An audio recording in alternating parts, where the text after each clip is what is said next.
Chapter 1440. Charge. Surround them and kill them with arrows. Don't waste time. Muhammad shouted loudly. He did not care about these Han soldiers at all.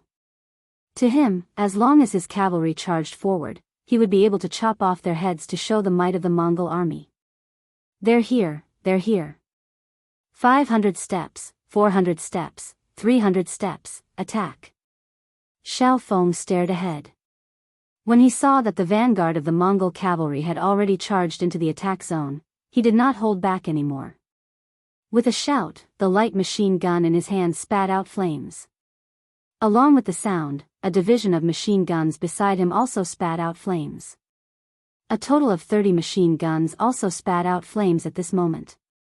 On the battlefield, 30 machine guns opened fire at this moment, and the continuous tongues of fire shot towards the charging Mongol cavalry. Row after row of Mongolian cavaliers who charged forward were covered in blood, and they fell off their horses one after another. It was as if the charging group was blocked by a flood of bullets, and the corpses piled up higher and higher beyond the limit of 300 paces. More and more Mongol cavalry died under the guns.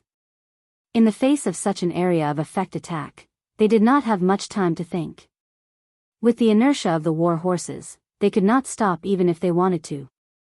Under such fierce firepower, the number of charging Mongol cavalry decreased rapidly, and their hearts were slowly taken over by fear. They had never seen weapons that could kill so cleanly, and at this moment, they were panicking. Even though they charged forward with all their might under the orders of their generals, they were just cold corpses under these weapons. As the small mountain of corpses piled up higher and higher, the despair in the hearts of the Mongol cavalry finally exploded. Run! No one knew who shouted this in the crowd, but the Mongolian cavaliers who were originally charging forward started to scatter, just as they expected. These cavalrymen would rather die under military law than die under the bombardment of cannons and bullets. At least the former would leave behind a corpse, while the latter would be smashed into pieces. The 30,000 elite Mongolian cavaliers charged forward like chives, and they fell one by one. Under such an attack from all sides, be it generals or soldiers, they were all treated the same. Bullets did not have eyes, and no matter who it was, they were all killed. Muhammad, who was charging at the front, did not escape death because of his identity as a general. When several bullets penetrated his body, he struggled to raise his arm before falling off the horse with a plop. Muhammad was a great general of the Golden Horde. Even 8 to 10 people would not be able to get close to him on the battlefield. But now, he was killed by a flintlock. It was also proven that his body was also made of flesh. When faced with a fatal bullet, he was no different from the others. Even Muhammad had died in battle, and the Mongolian cavalry who charged out could not see any hope of victory. At this moment, the sound of gunfire had yet to stop. Not only that, the walls of Salai city, under the continuous attack of the field artillery, finally cracked open a huge hole that was more than 30 meters long. As the walls collapsed, it created enough conditions for the cavalry to charge. Yang Qindong put down the binoculars in his hand and said in a firm voice, "Expand the results of the battle." Cavalry charge. The cannon fire was still going on, and the gap on the city wall was getting bigger and bigger. The 5-star army cavalry saw an opportunity and received orders to attack. According to the plan, the 60,000 Mongolian soldiers would charge at the front. After all, the city wall had just been broken, and there would still be resistance within the city. It would be very dangerous. If the conditions were right, they would not let the new Second Army attack. Yang Qindong had his own thoughts, and he did not intend to hide them from the others. Huli was well aware of this, but he didn't blame anyone. On the contrary, he acquiesced to this practice. After all, he had once been the Great Khan and had once commanded an army of 30,000. Although they were all his own army, they would still be divided. This time, letting the 60,000 Mongolian soldiers attack first was dangerous, but it was also a great opportunity. If they wanted to make a contribution, they could not be afraid of death. Moreover, the most worthless thing in this chaotic world was human life. Not to mention, the King Wunan of Damyang had already promised them that as long as the soldiers were registered, even if they died in battle, their families would be compensated. This was something that had never happened before. While Ahuli was open-minded, the Mongolian soldiers were open-minded as well. The moment they received the order to charge, they threw aside the fear in their hearts. Right now, they only cared about killing the enemy and gaining merit. Not to mention, many of them had been bullied by the Golden Horde. Some of their parents had even died at the hands of the Mongolian cavalry. Now was the time to take revenge. Once the 60,000 Mongolian cavalry charged, just the momentum alone could not be described with words. When the Mongolian cavalry on the city walls saw the black mass of soldiers approaching, they were scared out of their wits. They screamed and yelled in panic. They no longer had the courage to defend the city, so they turned around and ran back into the city. It was still the same saying, no one would choose to die if they could live. Although they were soldiers of the Golden Horde, they had not sold their lives to anyone. Knowing that they could not stop the enemy, only idiots would charge out and fight. The soldiers on the city wall quickly retreated. They ran faster than when they were facing the threat of the cannons. As a result, General Amba and his soldiers could no longer hold their ground. After killing dozens of people, they still could not stop the army from collapsing. In desperation, Amba had to take his soldiers to the golden tent in the city.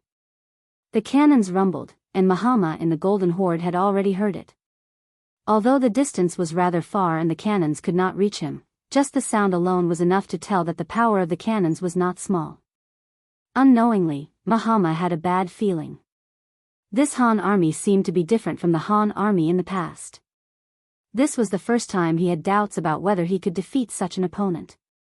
At this time, a group of officials and generals had already gathered in the Golden Horde. They had all come to ask the Great Khan for advice. Although the Great Khan did not know more than them, they did not have any better ideas. Mahama sat high up and looked at the panicked crowd. He said with a faint smile, "Everyone, do not worry. Muhammad has already brought 30,000 elite cavalry out of the city. I believe that good news will come soon." "Oh, then it's fine." Hearing that the number one general, Muhammad, had already led out an army of 30,000 elite steel cavalrymen, everyone revealed a relieved expression. After temporarily stabilizing everyone's mind, Mahama said again, "After all, the Han army has more than 100,000 soldiers. We cannot lower our guard. We need to continue to send out troops. This time, since the Han army has come, don't think about going back. Everyone, who will go out to fight?" Mahama was not confident that he could destroy the Han army with just 30,000 fine iron. Therefore, he needed to send more troops to the battlefield. He needed to have enough advantage in numbers. Only in this way can he completely win this war. Especially when they were discussing, the sound of cannons did not stop. Mahama was even more certain of the idea of sending reinforcements. Hearing that they still needed to send people out, everyone deeply agreed. The Han army was an army with cannons. Just 30,000 cavalry was not enough. But after all, they were facing cannons that killed without blinking. Once they entered the battlefield, there was a possibility of losing their lives. For a moment, everyone looked at each other. No one rashly took the initiative to stand out. "What? Could it be that you want this Khan to call your names?" Seeing that no one responded, Mahama's face showed a trace of anger. His son, Bora, was also watching coldly from the side. He saw the corners of everyone's mouth. If there was a chance in the future, he would not spare these people. Thinking back to their ancestors, what kind of glory did they have? Wherever they went, no one could stop them, no one could match them. At that time, there was no lack of fierce generals. But only a few years had passed. Everyone was used to living a good life and began to fear death. The Han army had already arrived at their doorstep. No one dared to take the initiative to stand out. No wonder in these years, when they fought with the White Russians, their advantage was getting smaller and smaller. With such generals, it was only a matter of time before the country was destroyed. Mahama's eyes were still coldly staring at everyone. If no one stood out, he would call their names. But at this time, there was a sudden sound of hurried footsteps. Then, a guard from the golden tent entered the hall and said anxiously, "Great Khan, General Amba requests an audience." Amba? Mahama instinctively frowned. Isn't he guarding the city wall? Why did he come down without orders? Father, there must be something important to report. Why don't we call him in first? Bora also felt that the situation was not good. But if he wanted to know what happened, he still needed to see Amba. Call him in. Mahama nodded and ordered the guard, then straightened his body. Soon, Amba entered the hall with a tired face. When he saw Mahama sitting high above, he immediately saluted, put his right hand on his chest, lowered his head and said respectfully, "This General Amba greets the Great Khan." Amba, why didn't you guard the city well? Why did you come here? Mahama was already very anxious in his heart, but in front of everyone, he suppressed his anxiety and asked. "Great Khan, this general is guilty." With a plop, Amba suddenly knelt on the ground. Then, with snot and tears, he told the story of how Muhammad's 30,000 elite cavalry was almost wiped out. Amba finally finished, then lowered his head, not daring to raise it again. At this moment, the hall was so quiet that a pin drop could be heard. Everyone was shocked by these words and stood there without saying a word. Chapter 1441. No one had expected that the battle would end up like this. How long had it been? Not only had they lost the city gate, even the 30,000 elite cavalry that Muhammad had brought with him were gone. That was 30,000 elite cavalry. If it was a clash of swords and spears on the battlefield, even 100,000 ordinary Mongolian cavalry would not dare to claim victory. But now, they were all gone. What was going on? Could it be that the strength of the Han army is stronger than their elite cavalry? Everyone turned pale with fright. In the end, they all looked at Khan Mahama. At this time, they had no idea what to do and could only listen to the Khan's orders. How could Mahama not be startled? He had thought that this battle would be very difficult, and he had even prepared to pay a certain price. But he had never expected that they would lose so quickly. From the time they learned of the 5-star army's appearance to the loss of the city gate, it had only been a little more than 2 hours. What could they do in this time? If it was an ordinary army, they would not have finished gathering. But the Han army had already attacked. What was going on with this world?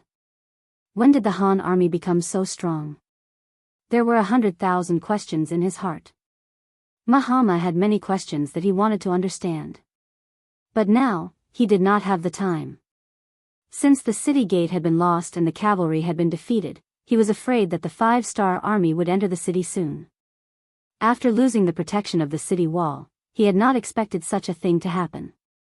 Without sufficient preparation, Mahama knew that the situation would only become more cruel and not optimistic. Men, drag Amba away and behead him. Mahama was worthy of being a Khan for many years. His reaction was very fast. He first glanced at Amba, who was kneeling on the ground, with a fierce look on his face. The more chaotic the situation was, the more stable the people's hearts were. This Amba could be used for this. After receiving the order, the guards outside the hall rushed into the hall, picked up the kneeling Amba, and walked out of the hall. Amba did not expect that the Khan would actually kill him. Did he think that this was a time when people were needed and he could take the blame? Also, why didn't any of the ministers and generals who were usually on good terms with him speak up for him? Could it be that the friendship between people wasn't worth a try? If he had known this would happen, he would have just run away. Who would have come back to report this? Since he was going to die sooner or later, he might as well take a gamble. In fact, Amba had wrongly blamed his friends. Everyone was just shocked by the news he brought, and for a while, they had not recovered from their shock. In addition, Mahama's decision was too sudden. By the time they reacted and wanted to plead for their old friend, Amba had already been dragged away and beheaded. Amba died just like that. This greatly exceeded everyone's expectations. Some people even seemed to think of themselves in the future because of this, and couldn't help but have ugly expressions. It was at this moment that Muhammad took the opportunity to speak while everyone was still unsettled. The Han people only used their cannons to break through the walls. In terms of horse riding, who can be a match for us Mongols? As long as we can hold them off for a while, with our advantage in numbers and the support from the surrounding tribes, destroying the Han army is just a matter of raising our hands. In this way, where are Barry and Yutu? I order the two of you to lead your cavalry to meet the Han army. Even if you can't drive them out of the city, you must stop them from entering the city. We will have other reinforcements coming later. Accept the order. First, he encouraged everyone and strengthened their confidence in winning. Then, Muhammad called out two names and ordered them to lead the troops. Barry and Yutu, who were called out, paled and looked very ugly. How was this asking them to go to war? It was clearly asking them to die. Even the 30,000 elite cavalry led by General Muhammad was not a match for the Han army. They only had 10,000 cavalry. How could they fight against the Han army? The two wanted to refuse, but when they thought of Amba's fate and looked at Muhammad, who was sitting at the head of the table with a murderous look on his face, they finally did not say anything. They could only stand up and say reluctantly, "Great Khan, we are willing to go, but we hope that the reinforcements will arrive in time." Generals, don't worry. Salai City is the capital of the Golden Horde. No one wants to defend this place more than me. Rest assured, Prince Bora will lead reinforcements to assist you in a short while, Muhammad said in a solemn manner with an expectant look on his face. Yes. Hearing the Great Khan's promise and thinking of the importance of Salai City, the two generals nodded and left the hall to prepare the troops. Everyone quickly left. They also had to organize the troops in the city and prepare to fight against the Han army at any time. Prince Bola also received his father's orders and began to mobilize all the troops in the city. He also distributed food and was ready to enter the battlefield at any time. Everything was planned well. Muhammad was also prepared to fight to the death with the Han army. Over the years, Salai City had been under his management, and the land it occupied was large enough to accommodate 1 million civilians and soldiers. With such a large city, with such a large population, it was enough to tire the 100,000-strong Han army out of breath. Once the time was right, it would be the time for them to counterattack. When it came to plans, there were always changes. The two of them seemed to always appear at the same time. Just as the Mongolian army in the city started to mobilize and prepare for battle, the sound of cannons exploding rang out from the sky, landing directly in the inner city. Many of the nobles and officials in the inner city were destroyed by the cannons, and many of them died. Beta Persei finally could not help but take action. He brought 8 100mm mortars that could fire up to 13 li and launched an attack. Yang Chendong was good at reading people's minds. He knew when and what to do to maximize the benefits. With 120,000 people, it was not easy to take down Salai City. Even with the powerful cannons in his hands, it was not easy. It must be known that in the Golden Horde, every citizen could be a soldier. From old people in their 50s to children in their 20s and 13-year-olds, they could all wield their swords and kill the enemy. One could only imagine how many of these millions of people were capable of fighting. If they only relied on pushing forward step by step, once the enemy reacted, even if they could defeat them, they would have to pay a heavy price. This was not what Yang Chendong wanted. He wanted to use a swift and decisive method to defeat the enemy and obtain the greatest benefits. As such, the firepower of the cannons had to be maximized. As such, Beta Persei took action. He brought 8 100mm mortars and quickly advanced after the city walls were broken. Following the map that Gray had provided, after finding a safe and powerful position, he began to fire in all directions. In order to give the enemy the feeling of a huge army and cannons everywhere. The 8 cannons fired in 8 different directions. When the cannons were fired, it gave people a feeling of explosions everywhere. This caused the Mongol army, who were originally fighting, to lose their morale and confidence. Fire. Fire with all your might. Don't be stingy with the cannons. Beta Persei led 500 black cavalry soldiers to a courtyard under the city walls. 200 black cavalry soldiers were in charge of security, while the other 300 black cavalry soldiers were busy moving the cannons and firing the cannons in an orderly manner. Before they came, young Chendong had said that as long as they could scare the Mongols away, it would be worth it no matter how many cannons they used. After receiving the order, Beta Persei unleashed all the cannons he could to achieve his goal. His face was filled with an excited expression. Explosions continued to ring out in the city.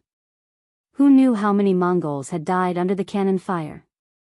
In the face of such long-range cannons, they did not even know where the enemy was or how many cannons they had. From this, one could see how difficult this battle was. Not knowing where the cannons would land, there was no place that was absolutely safe. After a few rounds of cannon fire, many unlucky Mongol nobles had already died under the cannon fire. When they saw their old friends die without any warning, those who were still alive had no choice but to escape. If they could not even see the enemy, how were they going to fight this battle? Since they could not fight, they could only escape. Although doing so was not very loyal, and they might be punished by the Great Khan. However, it was just death. With the thought of living for as long as they could, more and more nobles, officials, generals and even commoners made the decision to leave the city and abandon Salai city. As such, there was such a scene. The east gate of the city had unknowingly been opened, and more Mongols were escaping. In order to escape, many people did not even have the time to tidy up their belongings. Instead, they only took some valuables and left the city. Great Khan Mahama, who was in charge of overseeing everything in the city, quickly received the news. In a fit of rage, he pushed the table in front of him to the ground and roared out, "What are they doing? Are they abandoning the legacy of their ancestors? Are they not afraid of this Khan punishing them?" The scout general was also trusted by Mahama. Bodo, who was in charge of overseeing the city, stood in the hall with an ugly expression, not daring to speak. "Bwedwa, pass on this Khan's order. Kill all those who try to escape without orders as a warning to others." Mahama was so angry that he shouted in fear and issued the order. Bodo, who had always carried out Mahama's orders thoroughly, had a difficult expression on his face this time. He gritted his teeth and seemed to have made up his mind as he said, "Great Khan, there are too many people running away. We can't kill them all. If we really do that, I'm afraid it will cause a conflict, and that will only benefit the Han army." The Mongols were different from the Han. At that time, they were backward and did not know what virtue was, what filial piety was, and what it meant when the ruler ordered his subjects to die. Chapter 1442. Their hearts were full of wildness. If someone wanted to harm them, even if that person was the Great Khan, they would still dare to fight back. It was precisely because of this consideration that Bodo came up with such a statement. Because if they really started a massacre at the East Gate, those nobles and generals who escaped would definitely kill them. In this way, the ones who would benefit from killing each other would be the Han army that entered the city. How could Mahama not know this? It's just that he was really angry. He was angry at the 5-star army for not playing by the rules, he was angry at the cowardice of his subordinates, and he regretted that he was about to abandon Salai city. Yes, at this time, Mahama also made the same decision as everyone else, and that was to escape the city. Compared to others, Mahama cherished his life even more. He enjoyed the feeling of being above others. Clothes were stretched out for him and food was served to him. This made him even more afraid of death. He was afraid that he would lose everything. After knowing that the city couldn't be defended, he could only choose to escape if he wanted to live. Sigh, forget it. Since that's the case, how can this Khan do something that hurts his loved ones and pleases his enemies? Go, call the prince over. Mahama said to Bodo with a compassionate look. He was obviously forced to, but he pretended to be considerate of everyone. Bodo couldn't see it, but for the sake of his own life, he still cooperated and said, "The Great Khan is wise, the officials will definitely thank the Great Khan for his painstaking efforts." "Okay, go call the prince over," Mahama said with a disheartened look. The Great Khan also escaped. The 20,000 iron armor army that Prince Bola had just gathered became a tool to open up a path for escape. In order to allow the Great Khan to escape from the city smoothly, these cavalrymen with golden armor slaughtered their way out of the east gate. Countless courtiers died because they stood in the way.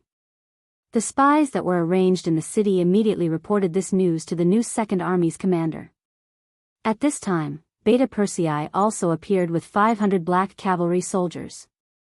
Along the way, they had fired countless cannonballs and killed countless people. Finally, they had turned the city into a mess. She had already heard from a spy about Mahama. He heard that when she left the city, just the carriage that accompanied her stretched for 6 to 7 li.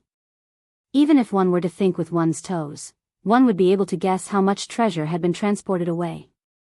Thinking back to what the sixth young master had said earlier, one of the main objectives of the urgent attack on Salai City was to seize the wealth and relieve the financial pressure of the army. Then how could he let the money under his nose slip away like this? When he saw Beta Persei walking over, he immediately stepped forward and voiced his thoughts. Beta Persei was overjoyed. He was just worried that he would not have the chance to properly deal with the Mongolian cavalry. Now that the excuse had come, and coincidentally, the young master was not by his side, wouldn't he be able to take the initiative to attack? Commander Shi, we can't hesitate on this matter. Otherwise, the young master will not be happy with the treasure being transported out of the city. How about this, give me a cavalry, and I will personally chase after them. Beta Persei put on an appearance of wholeheartedly serving the public, but wanting to lead an army proved that he wanted to go to the battlefield for his own selfish reasons. She understood Beta Persei a little and chuckled. Okay, then I'll have to trouble second brother. How about this, I'll arrange for the 1st and 3rd divisions to come over and listen to your orders. Okay. 2 divisions at once, that was more than 10,000 people. Beta Persei immediately agreed. Salai City had not been completely pacified yet, and they still needed to leave enough troops behind. This was already a great effort, and it should also be for the sake of the young master. Mahama escaped. Under the circumstances, he had no choice but to escape for his own safety. He was heading towards New Salai City, which was southeast of Salai City. There was originally a large construction project there, and it was going to be the new Xinjing city. It was a good place to take refuge. Along with him, there were hundreds of thousands of nobles, officials, soldiers, and civilians. Among them, the number of civilians was the least. When everyone wanted to leave through the city gates, the civilians belonged to the vulnerable group. In the face of sharp swords, they had no choice but to make way for the nobles. Because of this, they missed the opportunity to escape the city. In the end, after the 5-star army guarded the 4 gates, they were trapped in the city. Beta Persei led 500 black cavalry and 2 divisions of cavalry out of the city to chase after them. She also began to concentrate his forces to guard the 4 gates, and at the same time, to surround and kill some of the armed Mongolian soldiers in the city. This was the place where the Xinjing city of the Golden Horde was located. It was once a place where everyone was a soldier. Although Mahama and the others had left, they still could not be careless. She was a serious and methodical person. When a mission was handed to him, he only needed enough time to complete it. What made him happy was that under the heavy siege, many Mongolian generals came to join him. Among them, Baru and Wu Tuo were the 2 leaders. They were the ones who were left behind by Mahama to block the 5-star army. But when they saw that the artillery was everywhere, had a long range, and was powerful, how could they still fight? In addition, they heard that the Great Khan and the nobles had already left the city, and they were abandoned. The feeling of being abandoned was quite unpleasant. They did not want to die, and they did not want to die without knowing why.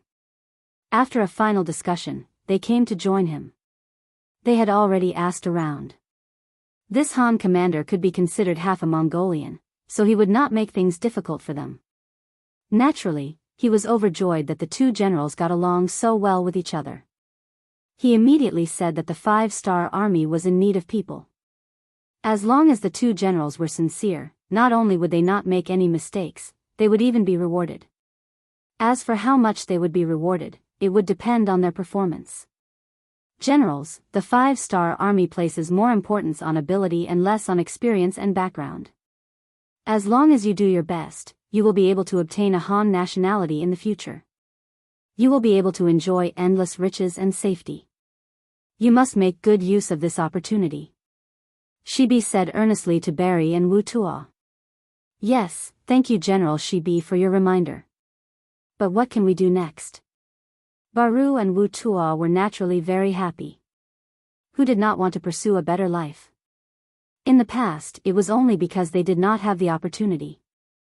Now, it was time for them to perform.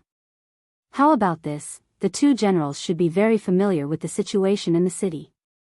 I will leave the law and order here to you. Firstly, suppress all the opposing forces in the city, and give the people a peaceful environment. Secondly, find the gold and silver hidden in the city and give it to Bugnam of Gojoseon.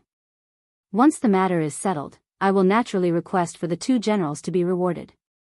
Shibi was intentionally testing the loyalty of the two generals. He did not intend to give them a single soldier, and allowed them to do as they pleased. This way, even if something happened, he would not lose anything. Baru and Wu Tuo, who were left behind by Mahama, although they were generals, their status was not very high. Otherwise, they would not have been given such a difficult task. Now that they had the opportunity to perform well in front of their new master, who would not work hard. With their help, the situation in the city quickly became much more stable. Not only that, the two generals also persuaded many people to help the 5-star army maintain the law and order in the city. Later, Shibi counted that the number of people had reached 100,000. This was 100,000 strong young men. Once they were used well, they could form an army. With this feeling of joy, Shibi sent someone to report this matter to Yang Qindong, who was preparing to enter the city. 100,000 Mongolian soldiers, this is not a small harvest. Let's go into the city and take a look. Yang Qindong, who was in a good mood, laughed heartily. Then, under the protection of the 1,500 Black Cavalry and the 2nd Division of the Cold Front, he entered the city of Salai. Just as Yang Qindong entered the city, Beta Persei also led the army back into the city.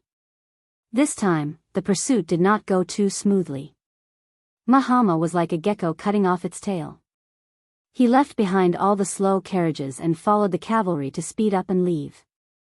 Considering that the road ahead was unclear, they were afraid of being ambushed. In addition, the pursuit of the treasure was completed smoothly, so Beta Persei led the army back to the city. After some calculations, the treasure that Beta Persei chased back was equivalent to 40 million taels of silver. In addition, Mahama and the others left in a hurry and did not have time to take many things away. Even the national treasury only took a quarter of the wealth. Now, the rest that could not be taken away in time all became the property of the 5-star army. The wealth of Salai city was beyond Yang Qindong's expectations. The liquidation of the entire property took thousands of people 7 days, and the final result was actually 230 million taels of silver. Later on, it was found that a lot of the wealth came from the Han people hundreds of years ago. However, because the Mongols did not know how to invest, and they did not like these yellow and white things, many things had been left in the national treasury without being touched.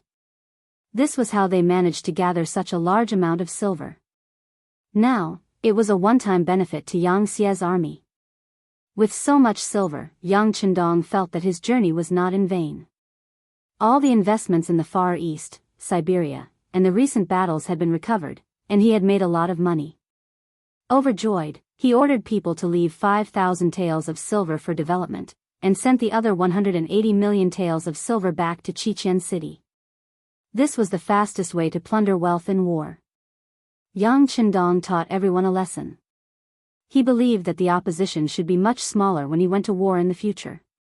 With the help of Baruch, Wutu, and the others, the security in Salai city quickly stabilized. With the continuous migration of foreign people under Yang Xie, and the migration of the people here, everything related to this place would gradually be wiped out in the wheel of history. Perhaps after a few decades or 100 years, the people here would forget that this place was once the capital of the Golden Horde. At that time, the culture of the Han people and their status as landlords would completely dominate this place. By then, it would really be deeply rooted and could not be easily shaken.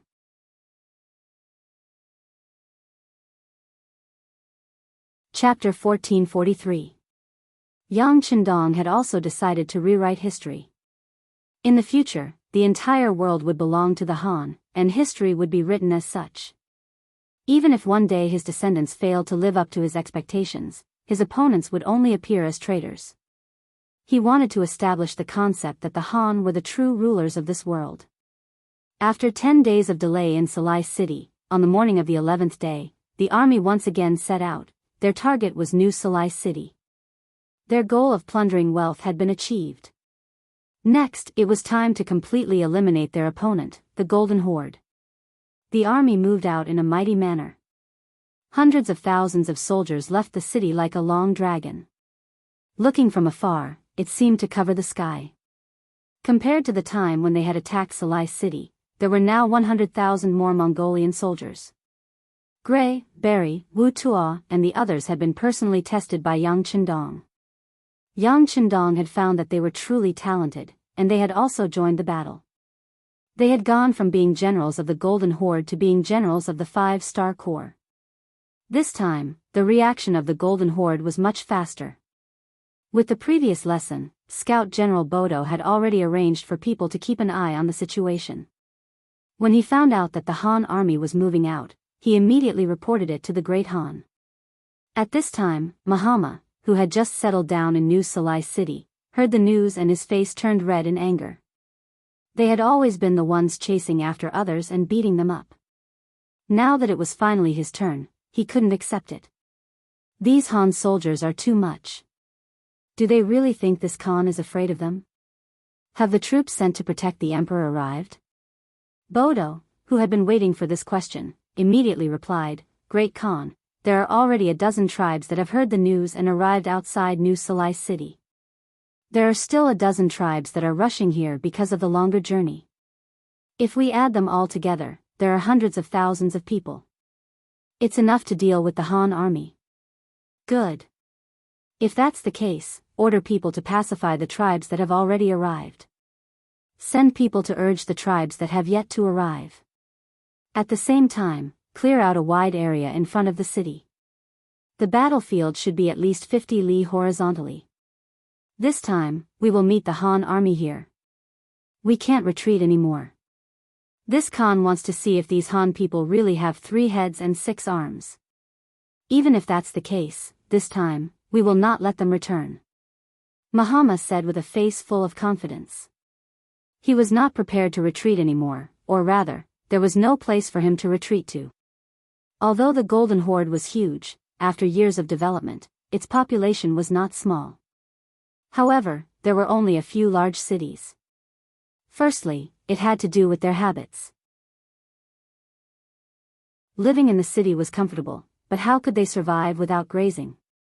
Secondly, they did not know how to run a business.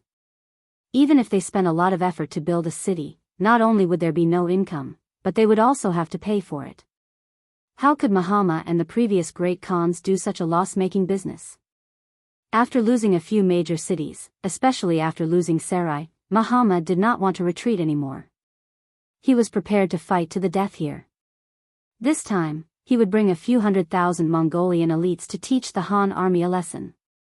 Mahama had already made up his mind, and no one dared to persuade him anymore. Thus, they contacted the other tribes and invited them to gather at New Sarai City to fight the Han army. For this, the ministers, generals and nobles who followed Mahama promised countless benefits. More and more tribes received requests to mobilize their troops, and not many tribes dared to refuse. Although the people in charge of relaying the message were polite, there was a strong sense of threat in their words. For example, if they could come, they would be extremely grateful and promised benefits. If they could not come, then they would have to take care of themselves. Just a simple sentence of, "take care of yourself," was enough to shake the hearts of many small clan leaders. They sighed deeply and had no choice but to send out reinforcements. He was one of them. As the leader of a small Mongolian tribe, he had 30,000 Mongolian civilians under his rule. Among them, 5,000 were young and strong cavalry. Although he was not as strong as the larger tribes, he was still a decent force among the smaller tribes. In the past, when they fought with the Rossi principalities, they had been sent out to fight. Every time, regardless of whether they won or lost, they would have to retreat with their tails between their legs. After a few times, he had some opinions. He was a valiant general with a height of more than 8 feet. He was tall and strong. Just by standing in front of him, he gave off a strong sense of pressure. He was also very strong, and his equestrian skills were extraordinary. Even the experts of the tribe would not be able to get close to him in a group. Such people usually had a straightforward temper. They didn't beat around the bush and liked to go straight to the point. But no matter what his temperament was, he did not dare to refuse the requests of the Golden Horde. He did not forget that there was once a leader of a small tribe who was on good terms with him. Because he fell ill, he was delayed in sending out reinforcements. As a result, he was massacred by the elite cavalry of the Golden Horde. The entire tribe had more than 10,000 people, regardless of gender or age. None of them survived. When he heard the news, he had rushed over to take a look. When he saw that there were children in swaddling clothes who had died under the scimitar, he was completely shocked. Although over the years, he had killed many people, but he had not killed such young children. This was clearly a move to exterminate the tribe. From then on, he hated the self-proclaimed orthodox leaders of the Golden Horde. At the same time, he was also afraid of them. If they had any orders in the future, he would not dare to disobey. This time, he, who had received another order, quickly gathered the young men in the tribe. Nearly 1,000 of them were new recruits. They had just been added. Some of them were only 13 or 14 years old. However, as Mongolians, they had grown up on horseback. Even at this age, their horsemanship was quite good. "Chief, you must bring them back safely." A woman who looked to be in her 30s but was still very beautiful said to he with a pleading look. She was he's wife, Wu Yun. She was very wise in Mongolian. This woman had played a big role in the development of the tribe to this day. Every time the men went to war, she would lead the entire tribe and the women to wait for their husband's return. In the past, Wu Yun would also give a few words of advice when he went to war. But this time, it was different. Her eyes were filled with tears. It was because her and he's son, Dorza, was among the nearly 1,000 new recruits. He was just a child who had just reached the age of 14. In the last war, when they fought the Rossi, the tribe lost nearly 1,000 people. This time, they had to choose from boys who had just turned 14 years old. Although it was said to be a selection, it was actually a selection of people. In a small tribe of 30,000 people, the ratio of boys was not high. As the chief's son, Duo Jia was naturally chosen to join the army. If he wanted other people's children to send their sons to him, as the chief, how could he not set an example? Looking at Wu Yun's teary face, how could he not understand what she was thinking? He sighed and said, "The young eagle will grow up sooner or later. How can a man become a real man if he doesn't go through hardships? You must believe in our son Duo Jia. He will definitely survive the cruel war." With such a serious tone, he had already made his stance clear. That is, if something happened, he would definitely not take care of them. In his eyes, these 5,000 people were all his soldiers and there was no distinction between them. Wu Yun, who had long been familiar with he's life, was slightly disappointed. But there was nothing she could do. She could only loosen her grip on he's arm and prepare to let him go. But at this time, a soldier's voice suddenly came from outside the yurt. "Chief, there is a person who claims to be your good friend, who wants to see you." Anda? He was not surprised when he heard this. Every time before a war, the leaders of other tribes would come to discuss this matter. First of all, it was to unify everyone's opinions. Once on the battlefield, rootless duckweeds like them could support and help each other. That might increase their chances of survival. He also thought that the other tribes had sent people to discuss this matter, so he said, "Invite the distinguished guest in." The curtain of the yurt was lifted from the outside, revealing a burly man. Although he was slightly weaker than there was not much difference.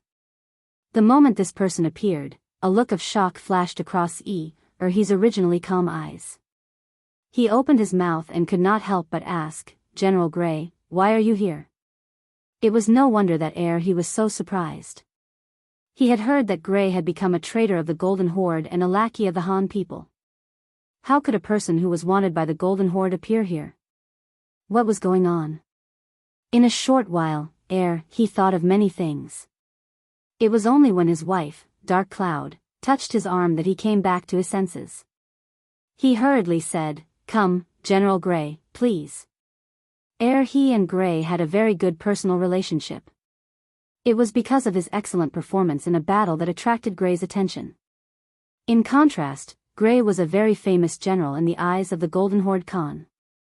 To be able to establish such a relationship was naturally what he wanted. Both sides were interested, and their relationship was getting better and better. When he heard that Gray had joined the Han people, he did not believe it. At the same time, he also felt a sense of sadness. He did not even have his own backing. In this battle, he had no confidence. Without an acquaintance to take care of him, he was full of worries about the future.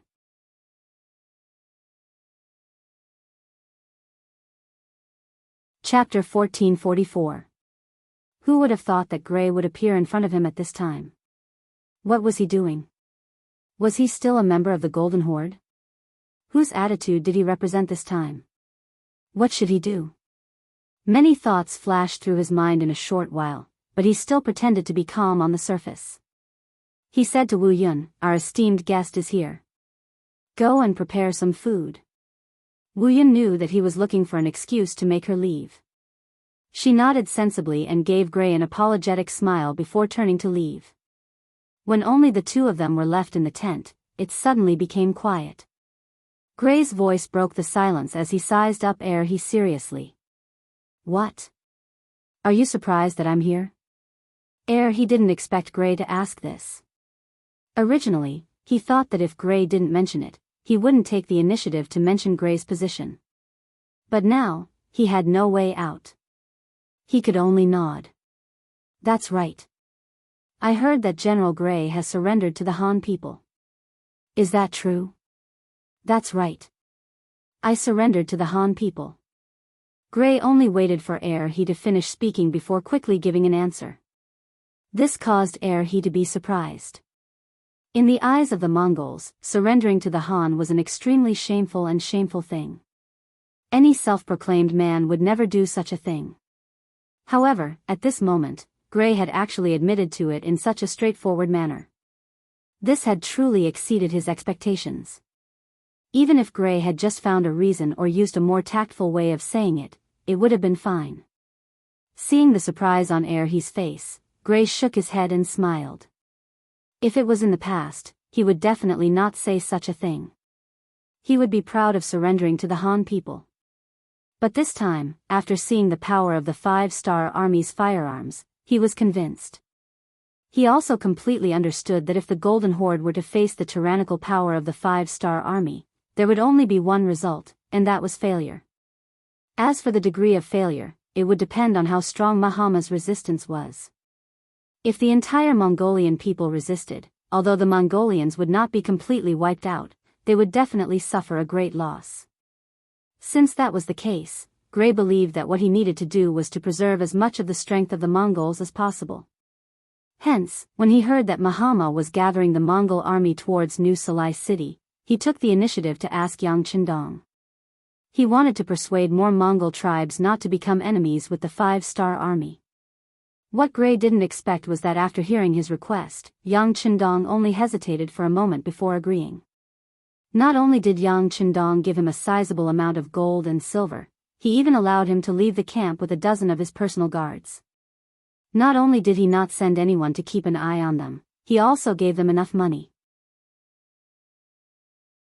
A look of disbelief appeared on Gray's face as he walked out of the 5-star Army's camp. He finally understood what the big picture was and what it meant to be broad-minded. There was no doubt that Yang Chendong possessed these characteristics. Just in terms of structure alone, he was far superior to Mahama. It was also because of this that Gray wanted to do a good job in persuading the Mongolians to surrender. This wasn't just to preserve the bloodline of the Mongols. More importantly, he wanted to prove to Yang Chendong that he had not misjudged him.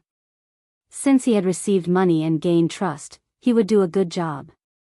Thus, Gray came to he, the leader who had a good personal relationship with him, and most importantly, who was sincere in his consideration for his tribe. Not all Mongol leaders were good to their tribe. Due to their living habits, the Mongols who lived by herding animals could not gather in a city like the Han people. If not, where would they find such abundant water plants? Because of this, the scattered Mongol tribes would often fight over land with abundant water and grass. Once they gained power, some leaders' greedy natures would be exposed. They would take the best things in the tribe for themselves, becoming a parasite that could enjoy life without putting in any effort. There were many other tribal leaders like him. They only needed to curry favor with the nobles of the Golden Horde to secure their positions. However, most of these leaders did not have much fighting strength. Even if they led their troops to victory, it was only because the enemy was too weak or because the difference in strength between the two sides was too great. There were those who reaped without sowing, and there were also those like he who shared the suffering of the people. Gray naturally respected the latter. Not only did such leaders win the hearts of the people, but their soldiers also dared to fight to the death. Such people were the ones he should recruit. They were the ones who should be protected and passed down in the Mongol army. Since he had decided on his target, Gray thought of many methods along the way. In the end, he decided to tell the truth. For a straightforward leader like if you tried to deceive him, it would only have the opposite effect if he found out. After deciding to speak the truth, Gray's direct and straightforward attitude and reply came about. He, who was not prepared, was confused by Gray's actions. Fortunately, Gray did not rush him. Instead, he sat there quietly, waiting for he to think and consider. He only needed to be prepared to answer at any time. After at least the time it took to drink a cup of tea, he slowly raised his head and looked at Gray. "General Gray, are you here to persuade me to surrender?" "Yes." "Why?" "That's because a hero like you shouldn't become the victim of Mahama's wrongdoings," Gray said resolutely. Since he had already submitted to Yang Chendong, the so-called Great Khan of the Golden Horde was nothing in his eyes. There was no need for him to show any mercy. Sacrifice? He was puzzled. "That's right, a sacrifice. Don't you think so? Over the years, how many battles have you fought for the Golden Horde? What did you get in the end? What else do you have other than the most basic rations you can obtain during the war?" Gray laughed coldly and said, "Oh, if you want to say anything, I'm afraid that there are fewer and fewer men in the tribe, and their strength is getting weaker. Do you know that this is Mama's goal? He wants to use his opponents to weaken the strength of your tribes. Only in this way can no one threaten him and replace him." Er's expression kept changing as he listened to them.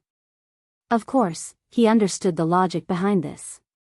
Not only him, but the other tribe leaders also saw it clearly. But what could they do? If they did not listen to Mama, the other party's elite cavalry would appear at any time. One was to slowly exhaust their strength through war, and the other was to be directly exterminated. Choosing one of the two, as long as one was not a fool, they would know what to do. He shook his head. "General Gray, there is no need to say any more. Even so, we are still a Mongol tribe. General, you surrendered to the Han and became a captive in the hands of the two-legged sheep. I'm sure you feel good." He actually started to counterattack. Gray was not angry, but laughed. What he was afraid of was that he would not say anything. If that was the case, it would be very difficult to persuade the other party. But as long as the other party was willing to speak, he would have a chance. Therefore, he was not angry. Instead, he said in a mocking tone, "Two-legged sheep. So many years have passed, and you still think this way. Don't you know that things are changing at any time? The weak in your eyes has grown to the point where we have to look up to them. Does anyone know? Look up to them? General Gray, were you defeated by the Han and scared out of your wits? Isn't that a bit biased? He did not believe it instinctively. In his opinion, this was only because Gray was now a member of the Han army, so it was not surprising that he would speak up for them. You want to say that it's unfair? Haha. Gray laughed self-mockingly. Then, he said with a bitter expression, that's right. I used to think the same as you, but there are some things that you will never know how strong your opponent is if you don't experience it yourself. The Han army in front of us has firearms that no one can resist. Their cannons can fire from several kilometers away, or even tens of kilometers away. They are all exploding bullets, and one shot can blow up a large area. Their firearms are not only accurate, but they are also very powerful from a long distance.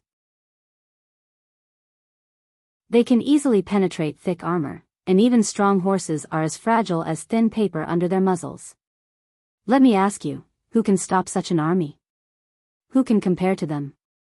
Or do you think that the warriors of your tribe are invulnerable? Or that they are like cats and have 9 lives? Even if they have 9 lives, they will only die a little later. They will still not be able to charge in front of the Han army. How could one defeat such an army that could take one's life from a long distance away and not give one a chance to fight head-on? How can you defeat them?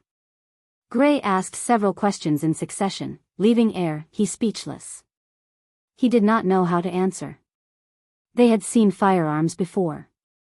The White Russian army mainly used firearms. If not, how could they be a match for the Mongol army, which had the best warhorses and the most skilled horsemanship? However, the power of their firearms was limited. Although they also had explosive bullets, the range was very short, only about 1 mile. What they really used the most were solid bullets. Although it was a little difficult to dodge that thing, it was not undefeatable. As long as they avoided the enemy's bullets, when they rushed to the front of the enemy's formation, it would be time for them to kill. The White Russian army also had firearms that could pose a threat to them at close range.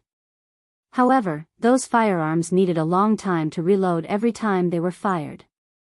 Naturally, they were not very useful against the Mongol cavalry.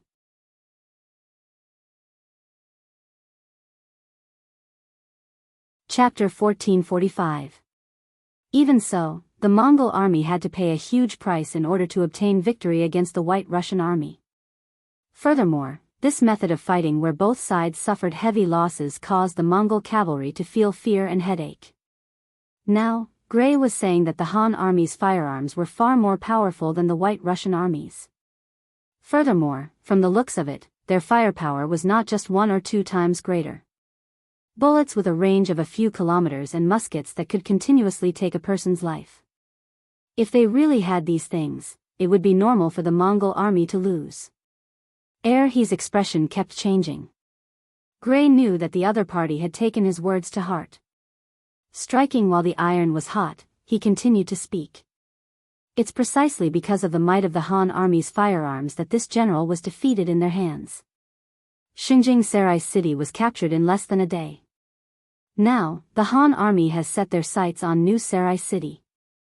It's laughable that Mahama, who doesn't know the difference between them and the Han army, wants to fight to the death.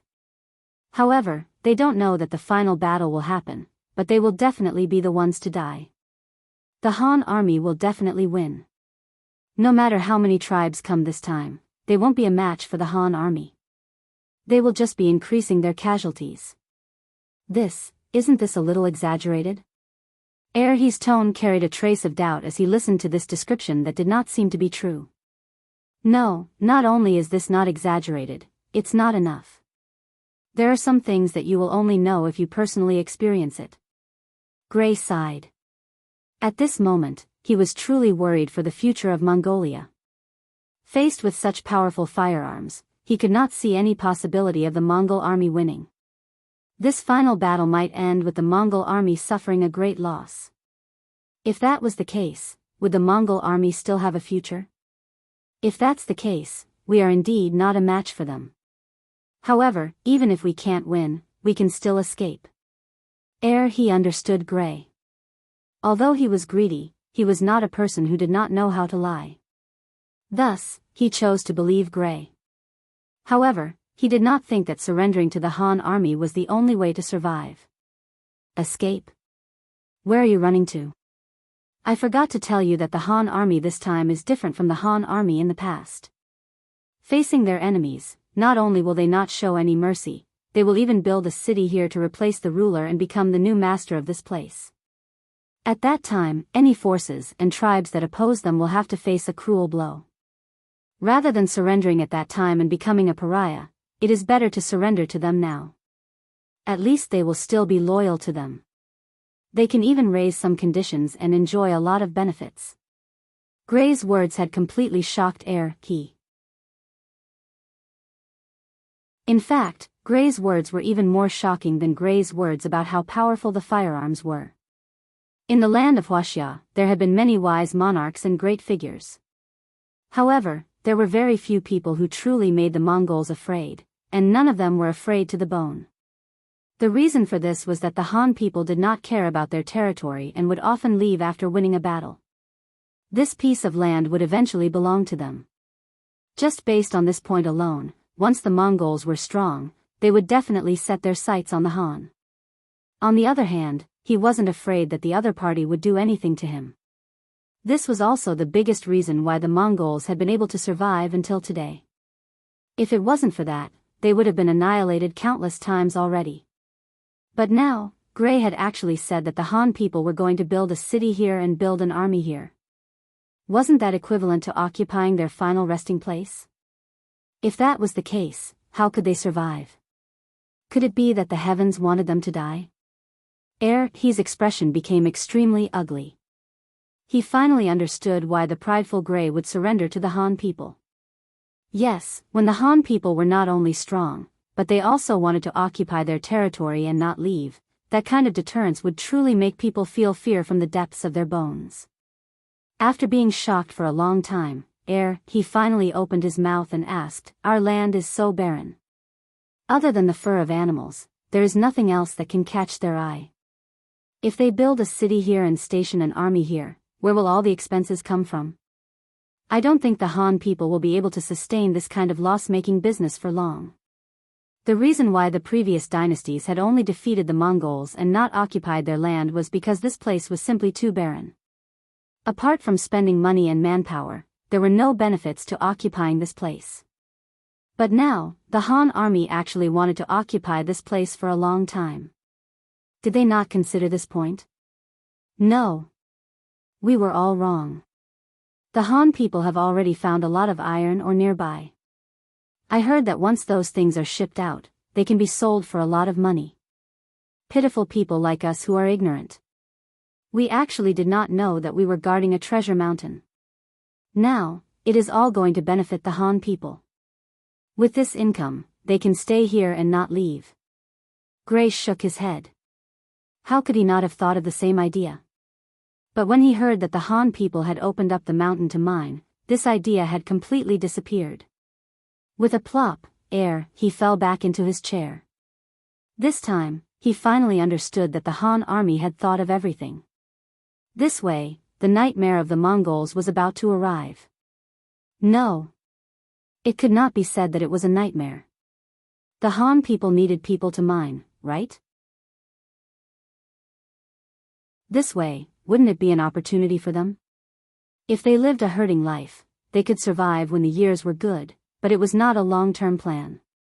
If they could help the Han people mine and earn money, who would say that this was not a good thing? However, if they wanted to get a share of the profits, they had to make the Han people believe in them and leave a good impression on them. When he thought of this, when he looked at Gray, there was no longer ridicule in his eyes, only admiration. It turned out that there were people who thought even further than him. Even so, it was time for him to make a choice. He did not immediately give an answer. He tried to bargain for a while. Gray understood his meaning and shook his head. Don't try to be smart. I am not a Han person. It is useless for you to talk to me. They will not talk to you either. If you want to fight for a future for yourself, you can only gamble. If you win, you can obtain benefits after helping the Han army. If you lose, don't think about it anymore. Of course, you can also choose to continue walking with Mahama and walk towards destruction together. As soon as he said this, he shut his mouth. Although this answer made him unhappy, he also knew that the situation was stronger than the person. As a weakling, how could he have the chance to negotiate with the strong? As for whether he wanted to gamble or not, of course he wanted to. He did not want to continue working for Mahama. He had long hated this method of weakening the strength of his tribe. It was just that he did not have a better way in the past, so he could only endure it. Now that Mahama could not even protect himself, he naturally had to lead his tribe to independence. Okay, I'll do it with you. In the end, he made a firm choice. Gray chuckled upon hearing that. Not bad. You've made a decision that your descendants will be proud of. Trust me. That's right. After he heard this, he revealed a simple and honest smile and laughed. However, there was something that made him even happier. Gray took out a banknote with a face value of 5,000 silver and handed it over to he had never seen banknotes before, let alone Xianxia banknotes. His face was filled with paste. What is this piece of paper used for? Is it a token? It's not a keepsake, but it's very useful. This piece of paper represents 5,000 taels of silver, which can be used to buy a lot of cows and sheep. Of course, believe me, after seeing the prosperity of the Han people, you definitely won't use this money to buy sheep. Gray laughed heartily. He had seen the refined salt, iron pots, sugar, and all kinds of good things that he had never heard of before brought by the 5-star army. This was especially true for down jackets. It was much better than the leather clothes that they sewed themselves. Furthermore, these things could only be bought with the special silver of the Xianxia. This time, Yang Chendong had given him these banknotes, so that the surrendered Mongol tribes could share their wealth after witnessing the prosperity of the Mongol tribes. Of course, 5,000 silver wasn't a small amount. However, to an entire tribe, it wasn't enough. Yang Chendong didn't want to satisfy everyone. Did they want good things? It was simple. They just wanted to work for Xianxia. Talents would have expectations and expectations. In this way, not only would they not oppose Xianxia, they would also speak up for him. Over time, Xianxia's position in the tribe became more and more stable. He didn't know about this. After hearing that it was money, he carefully put it away. However, he still doubtfully said, how can there be anything better than cattle and sheep in this world? General Gray, don't joke around. Haha. Gray didn't have any intention of arguing with him. He believed that facts spoke louder than words. When the time came, he would be slapped in the face. He led his tribe to join Xianxia. Gray then told him what to pay attention to and what to do next. After that, he went to the other tribes. Just convincing the tribe wasn't enough. Gray had a lot of work to do. Furthermore, in New Sarai, Mahama didn't know that there were people who had started to oppose him and betray him. He was currently sending people to contact the Ross Duchy. There was no such thing as eternal friends, only eternal benefits. In the face of a great enemy, Mahama felt immense pressure. He finally listened to the advice of his subordinates and bowed his head to the Ross Duchy. He wanted to contact them to face the Han army together. The Han army's strongest weapon was firearms. This was the weakness of the Golden Horde. Fortunately, the White Russian army was built on firearms. If the two of them could work together, their chances of victory would be much higher. Whether this land belonged to the Ross Duchy or the Golden Horde, it could be discussed. However, it couldn't fall into the hands of an outsider like the Han army.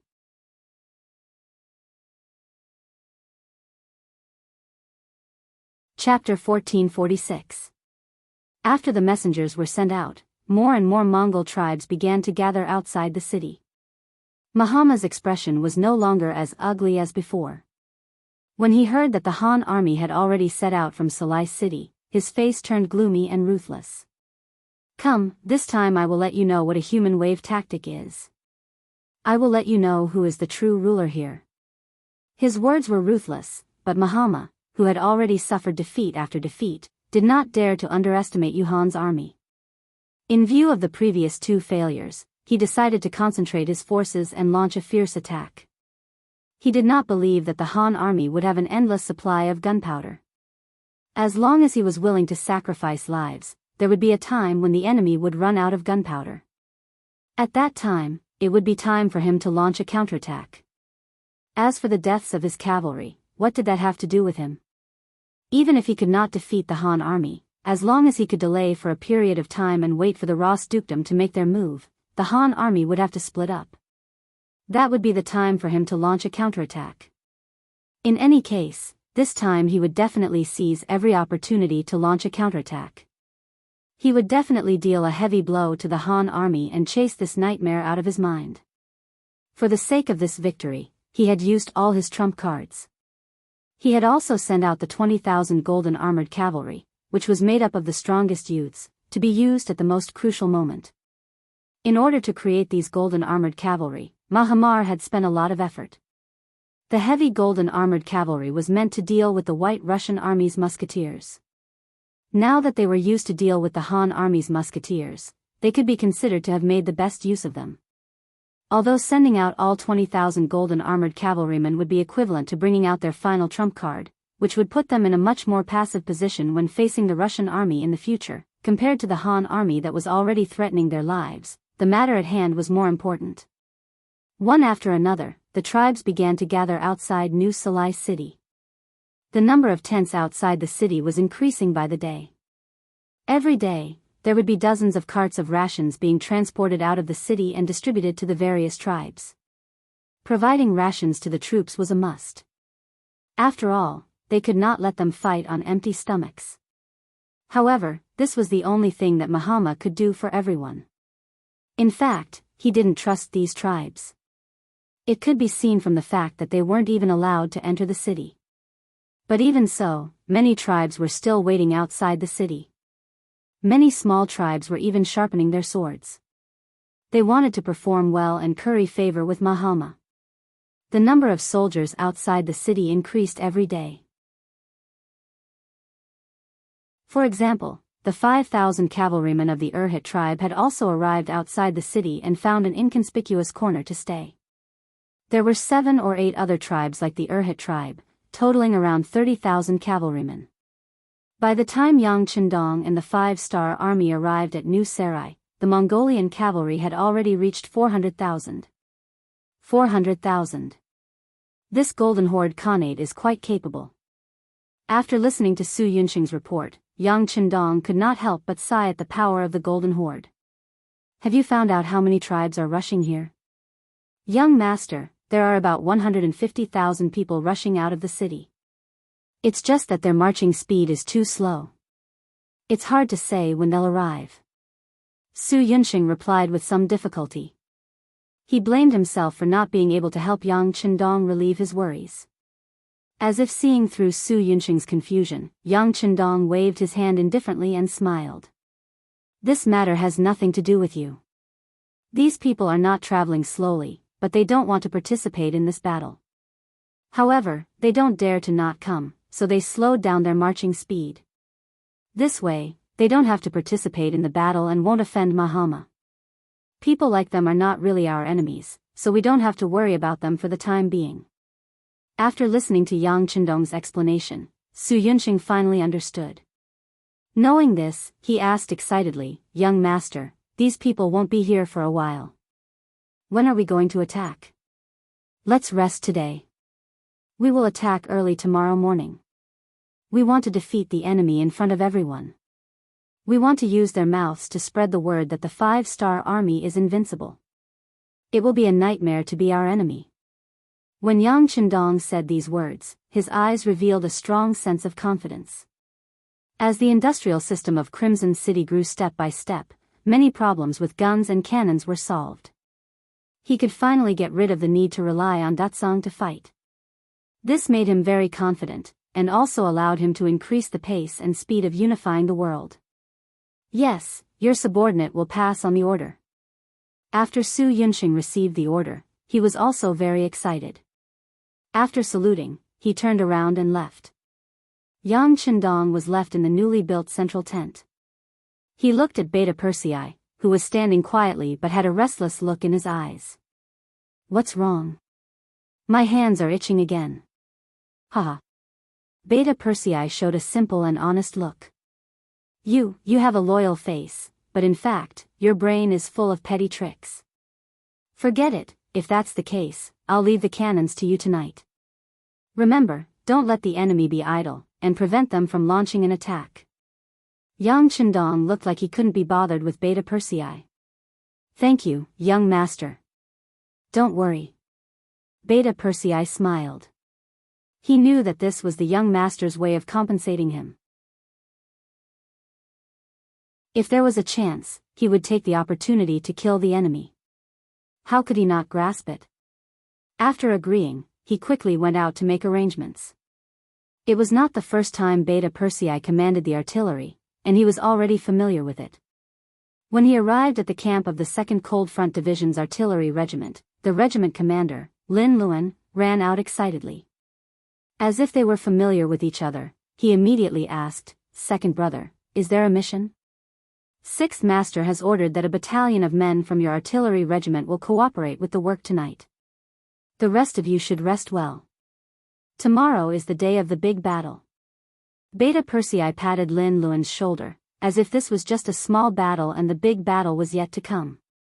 But he completely forgot that in front of Yang Qindong, Beta Persei was much more excited than Lin Luan.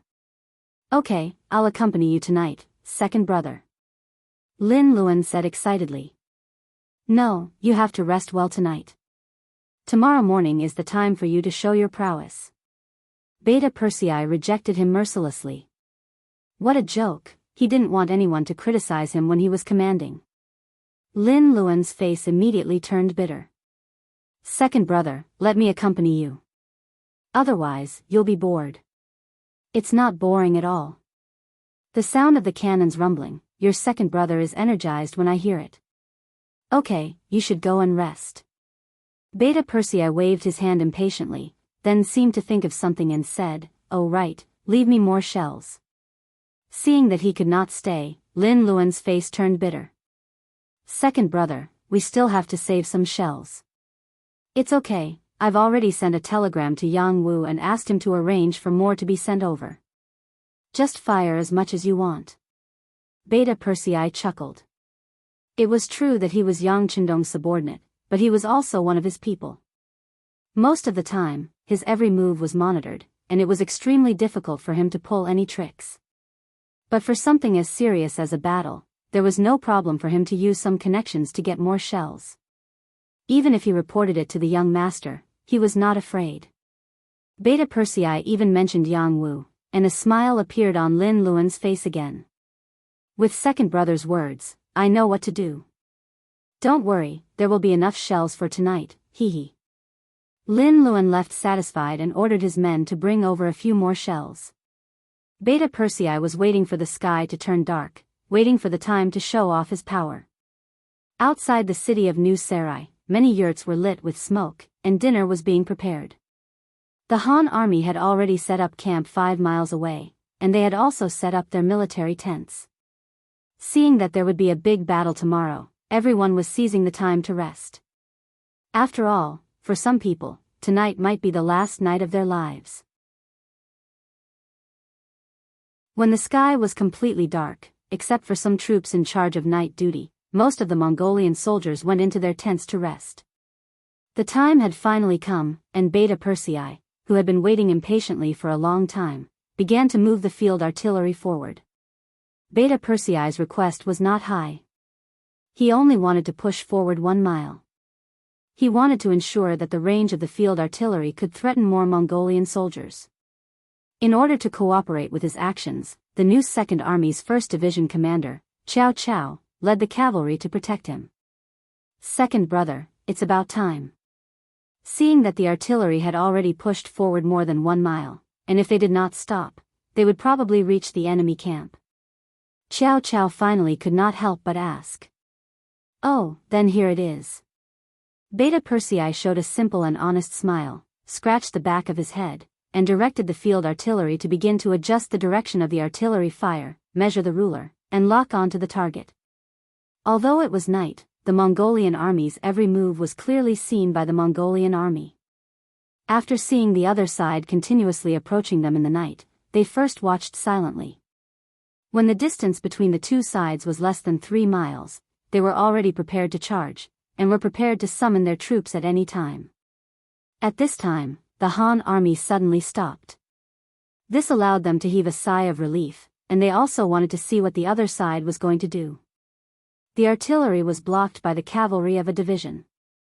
After everything was adjusted, the cavalry moved aside, and the artillery finally appeared. The Mongolian scouts also saw it clearly. "Not good, it's artillery. Quick, inform the rear." When a scout finally saw the Han army's actions, his heart trembled. He did not expect the Han army to use artillery in the night, and he shouted in shock.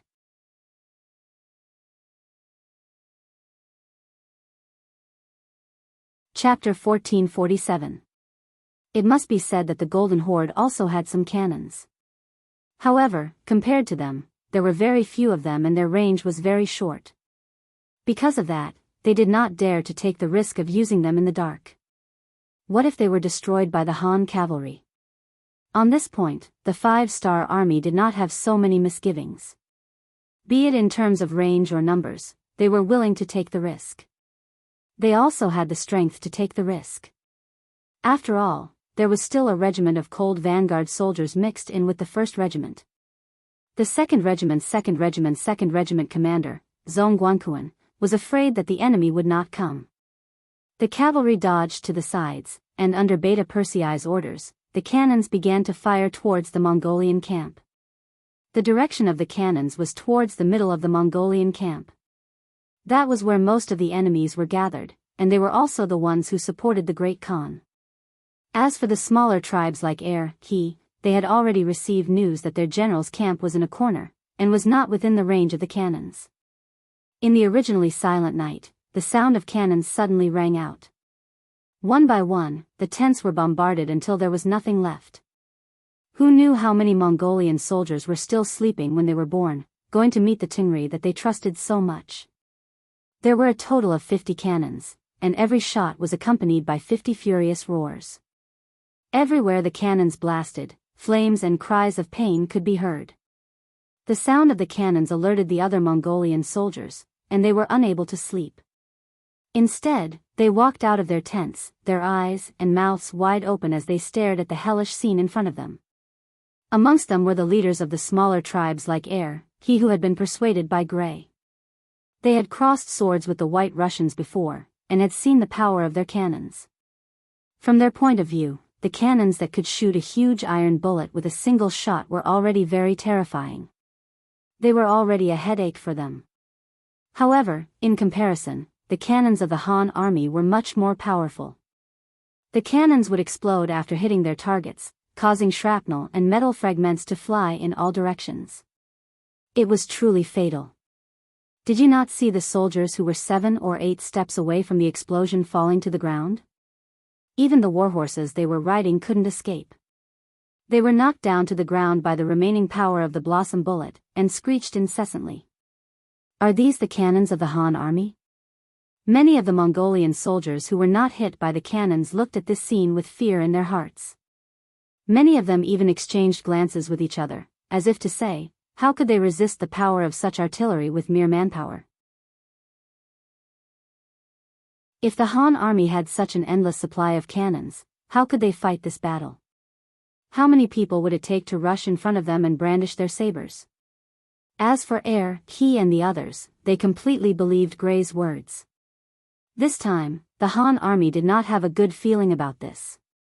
It seemed that their choice to trust the other party and surrender was the right choice.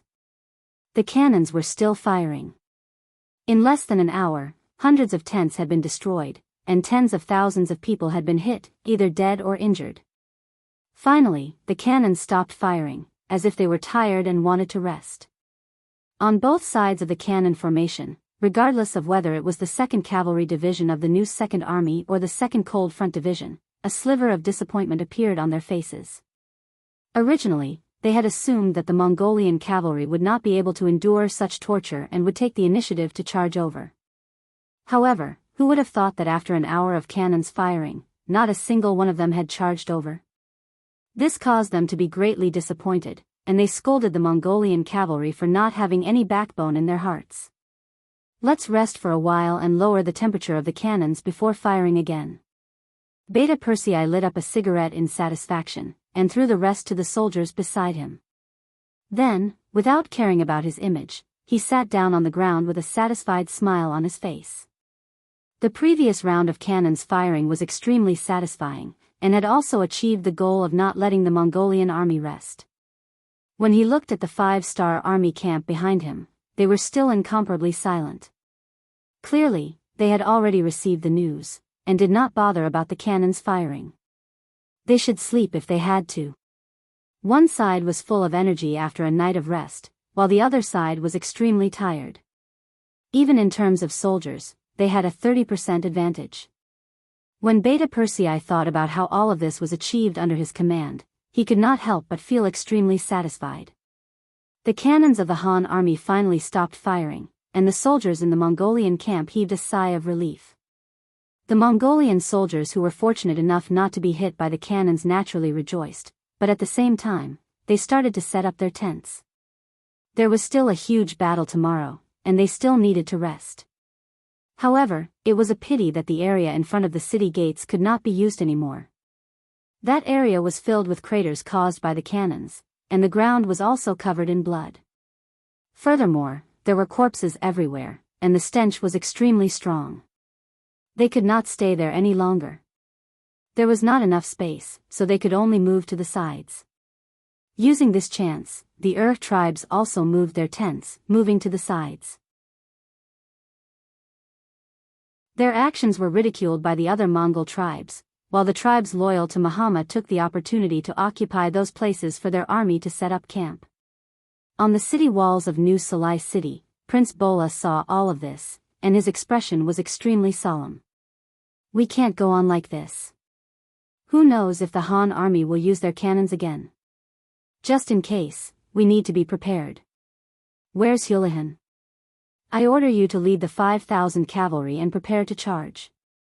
The moment the Han army uses their cannons again, charge up without caring about the cost and destroy them. As he spoke, Bol turned his head to the side and looked at Houlihan, who was wearing a suit of armor. Bola looked down on Houlihan in his heart. He was just a dog that had lost his home because of the Han army. Such a coward was not worthy of standing beside him. If it was not for the fact that he was in dire need of manpower, he would have dealt with this person long ago. However, even so, he could not let him off so easily. Bola had already heard that if it were not for this Houlihan provoking the Han army in the Far East, they would not have come to his territory. It could be said that this person was the root of the problem, the source of the war.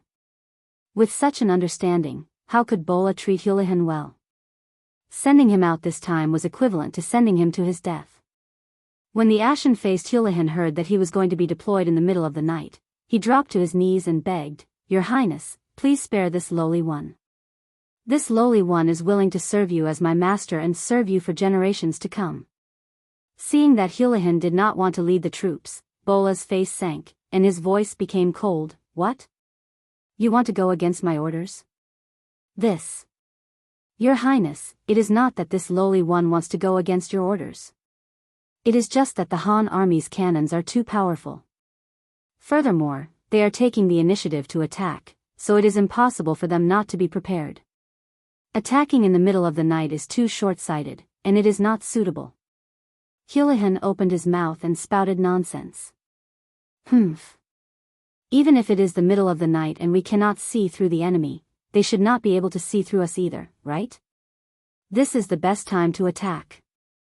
Do not worry, as long as you can kill your way through, this prince will immediately order the army to follow up. At that time, you will have the greatest merit." Bola rejected Houlihan's request and gave the order in a resolute tone.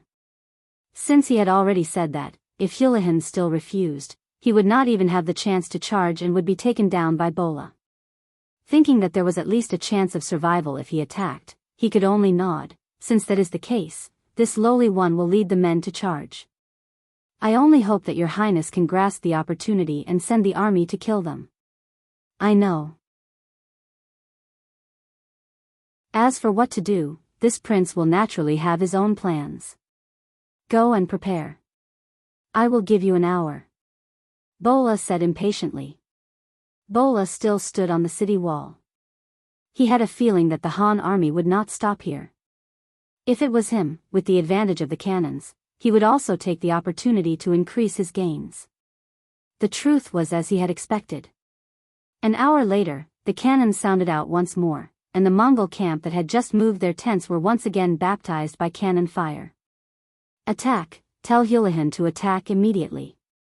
On the city wall, Bola's eyes were spitting fire as he watched all of this. Although to the Mongol army that had hundreds of thousands of men, the loss of 10 to 20,000 would not be a huge blow, but it would be a huge blow to their morale. If they did not do anything, their morale would definitely plummet, and that would not be a good thing for the battle tomorrow. As for whether or not the enemy would be prepared after sending out Houlihan, that was for sure. However, he still sent out those 5,000 men to see if the Han army was prepared or not. Once he found an opportunity, he would not hesitate and would immediately give the order for the army to attack. On the other hand, if there was no opportunity, he would just sacrifice Houlihan's 5,000 cavalry. Those were not his own men, so what if they died? The city gates opened, and Houlihan led his 5,000 cavalry to charge out. The battle cries were especially ear-piercing in the night. Houlihan still had some brains. After he received the order, he immediately went to his camp and called for his subordinates to pass on Bola's orders.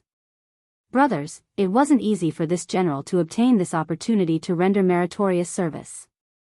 As long as we can charge out tonight and destroy the cannons of the Han army, it will be a great merit. In the future, endless wealth awaits us. What about the future? It all depends on tonight. I'm willing to be the vanguard and obtain the greatest merit. All the generals were pumped up by Houlihan's words, and they were all raring to go. They could not wait to charge out of the city and charge towards the cannons.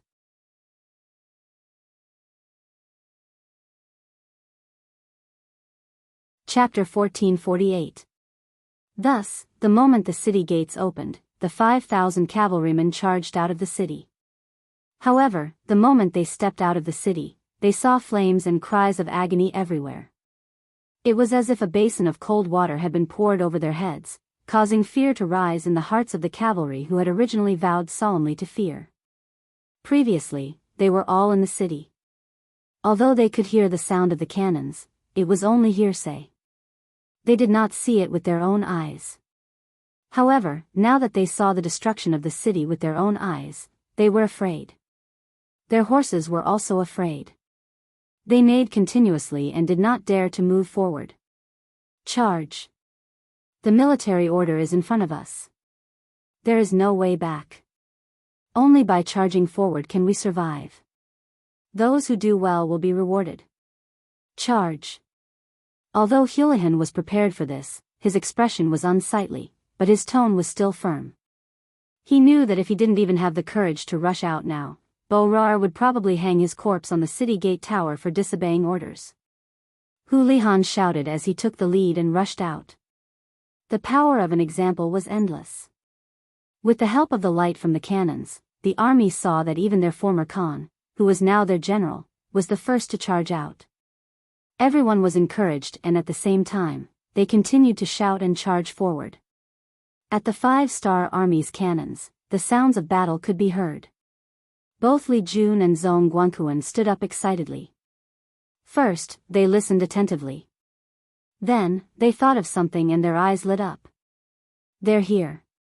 The enemy is finally here. Ha ha ha, soldiers of the Cold Vanguard, check your guns and prepare for battle. Zhong Guanquan laughed loudly. Cavalrymen, prepare to charge as well. Li Jun turned around and gave orders to the other commanders. Then, He walked over to Zhong Guanquan with a sneaky smile. "Commander Zhong, please show mercy. You must leave some soup for us cavalry brothers." No problem, no problem. We are only responsible for the enemy cavalry within 100 steps. Once they enter this range, it will be your cavalry's turn. How about it?" Zhong Guanquan agreed generously. Thank you, thank you." Li Jun thanked him profusely and turned around to make the arrangements. Zhong Guanquan looked at the battalion commanders beside him and said, "You all heard what I said just now. The rest will depend on your performance. Try your best to eliminate all the enemies from 100 steps away." "Yes." The battalion commanders hurriedly agreed, and then returned to their respective camps to give out battle orders. At this moment, Houlihan was leading 5,000 cavalry over from the 5-star army cannon formation. There was a distance of 6 to 7 kilometers between the city gate and the cannon formation, but for the elite cavalry, it would only take the time it took to brew a cup of tea to reach it. With the continuous running, the speed of the cavalry was also at its best. At this time, the cavalry only needed to hold the scimitar in their hands to easily chop off the head of the enemy. This was the strength of the cavalry. However, that was only possible if the cavalry could reach the enemy.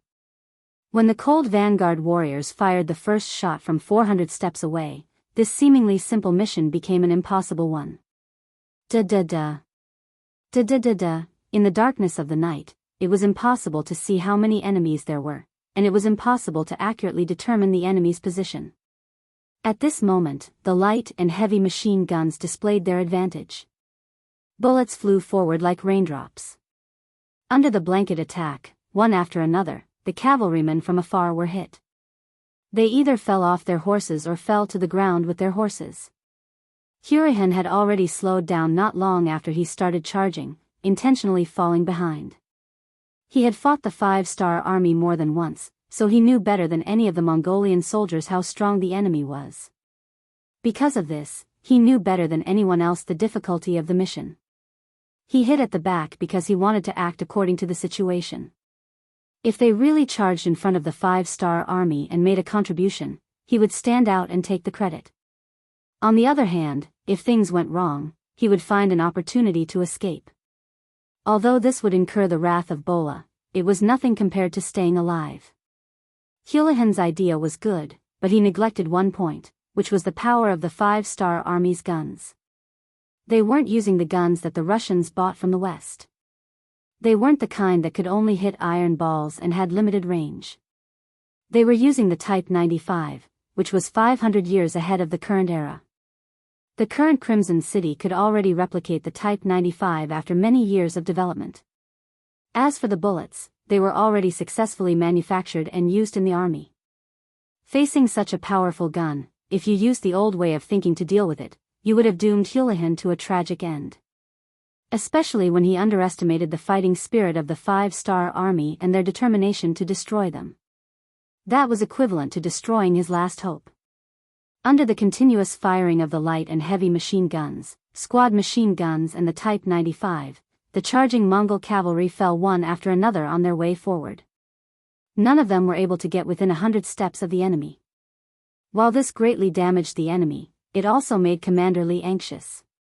He originally thought that in the darkness, no matter how elite the Cold Front warriors were, they wouldn't be able to destroy the enemy and he would have a chance to act. But now it seemed that he had miscalculated. Since that was the case, he decided that he couldn't wait any longer. All soldiers, get on your horses and prepare to charge. Since Zhong Guanquan didn't give him a chance, he would create one himself. Seeing that the enemy had lost more than half of their men, if they didn't attack, they wouldn't have a chance. Thus, Commander Li decided to lead the soldiers to charge and take the initiative to enter the battlefield to kill the enemy. The soldiers of the new 2nd Army's 2nd Cavalry Division, who couldn't wait any longer, were waiting for this order. Seeing that their commander was going all out, they had nothing to be afraid of. After receiving the order, they quickly rushed out and went straight to the center of the battlefield. F***CK, stop shooting. Zhong Guanquan saw the 2nd Cavalry Division's actions and quickly ordered them to stop in shock. The gunshots immediately stopped, which prevented them from killing their allies by mistake. Although the gunshots had stopped, Zhong Guanquan jumped up and walked to Yang Er, who had just stopped the bombardment, with a bitter look on his face. Second brother, look, some people don't care about martial ethics. Yang Er was currently instructing the soldiers to lower the temperature of the cannons when he saw Zhong Guanquan walking over aggressively.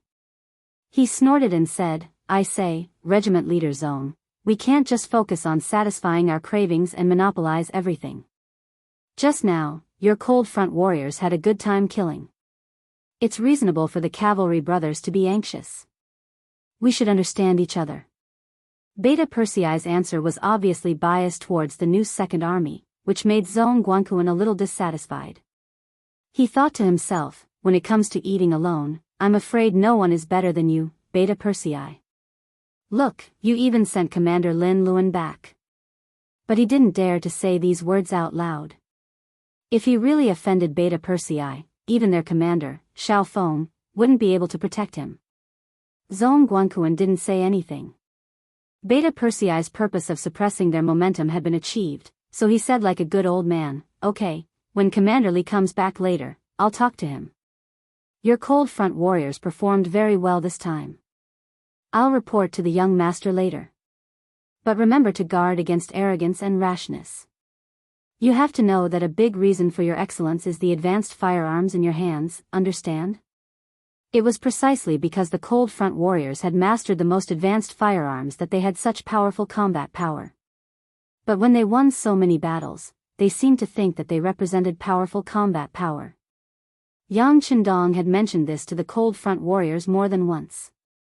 Beta Persei did this because he was following Yang Chendong's orders. When these words fell into Zhong Guanquan's ears, his expression became incomparably serious. He knew that he did have the intention to eat alone just now, and Beta Persei saw through it. Thinking that this time was a reminder, he was afraid that he wouldn't let it go so easily next time. He immediately said with an attitude of admitting his mistake, Second brother, you're right. I was indeed a little impulsive just now.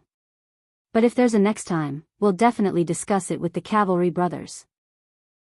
This attitude is needed.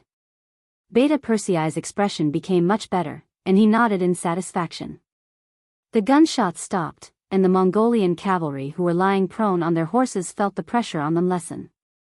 The people in front were either dead or charging forward. Houlihan, who was hiding at the back, had a look of joy in his eyes. It must be that the Han army's firearms ran out of ammunition. Houlihan thought to himself. Wasn't this where his opportunity lied? He immediately got up from his horse and shouted, Brothers, the Han army's firearms are out of gunpowder. This is the time for us to perform meritorious deeds. Charge! Those cavalrymen who were scared out of their wits were originally in a daze, but when they heard their general shout, they were all overjoyed. Didn't they persevere until now to perform meritorious deeds? Now that the opportunity had come, who would think of letting it go? Everyone immediately sat on their horses and waved their sabers, shouting and yelling once again. However, what welcomed them was not silence, but a stampede that shook the mountains. With Division Commander Li at the lead, more than 8,000 cavalrymen charged forward. Each of them held their breath and charged forward. The soldiers of the 2nd Cold Front Division had their fill, but how could the cavalrymen who became spectators be satisfied? Seeing other people perform meritorious deeds, they were also itching to perform. Finally, the division commander toughened up and gave the order to charge. Which soldier did not rush forward, afraid that if they were a step late, they would not be able to perform any meritorious deeds? Close to 10,000 cavalrymen, their morale was high, and their killing intent was heavy. The moment they clashed with the Mongolian cavalry, they swept through them. They held divine sabers in their hands, which were not only sharp, but also tough. The soldiers of the 5-star army roared as they charged forward. As they waved their sabers, the war horses crossed each other, and the Mongol cavalrymen were sliced in half. Their horses fell to the ground one after another, letting out a neigh before they died.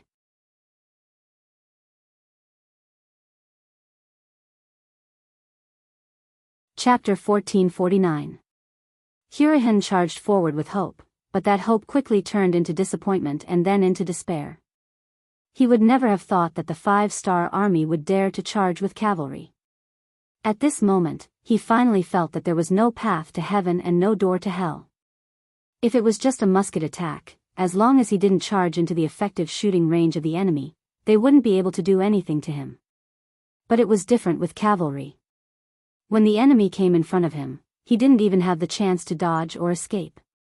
Within a short period of time, Hurahan saw his subordinates being slaughtered off their horses one by one. Their horses fell to the ground in rows. Hurahan's face was filled with shock as he turned his horse around and fled. At this moment, he had forgotten all about the merits and the charge. The only thing that mattered to him was his survival. "Tisk, where do you think you're going?" Using the moonlight, military commander Li took the lead and killed several enemies. He rushed to the front and saw Hurahan, who was wearing a general's armor, trying to turn around and escape. It was said that one could recognize a woman by smell. On the battlefield, one could recognize the identity of the enemy by their armor. It was difficult for Hurahan, who was wearing a general's armor, not to attract attention. With a shout, military commander Li's intuition told him that he had caught a big fish this time. Immediately, he took out the bow on his back and released an arrow. The arrow pierced through the air and headed straight for Hurahan's mount. "Shoot the horse first." Relying on his skillful horsemanship, he shot an arrow with great precision, and it landed on the back hoof of Hurahan's warhorse. When the arrow pierced through the horse's leg, the warhorse let out a mournful neigh and stood facing the sky. The sudden rearing of the warhorse caught Hurahan off guard.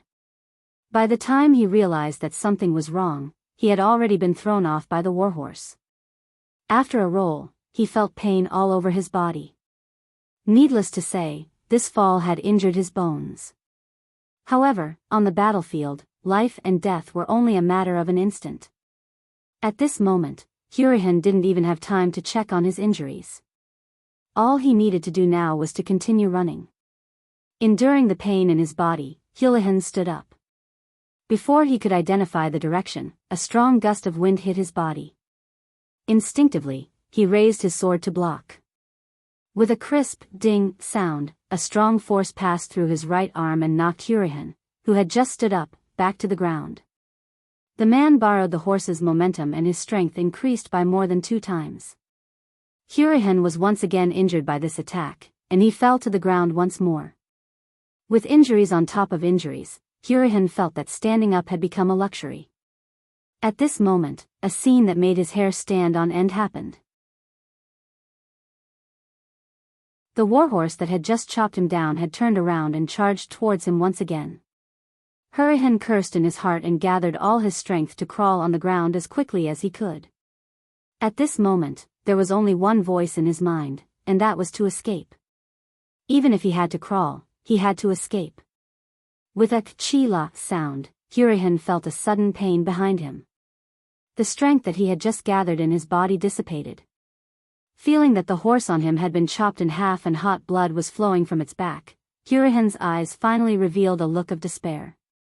At this moment, the scene of him leading his troops into the far eastern region of Al City unknowingly appeared in his mind. Thinking back to that time, how glorious was he? He never showed mercy to his opponents and killed as he pleased. How long had it been and this scene was about to happen to him? Perhaps if he could redo his life, he definitely wouldn't have chosen to be enemies with the 5-star army. Li Jun stopped his horse and looked at the back of the enemy who was still trying to fight back.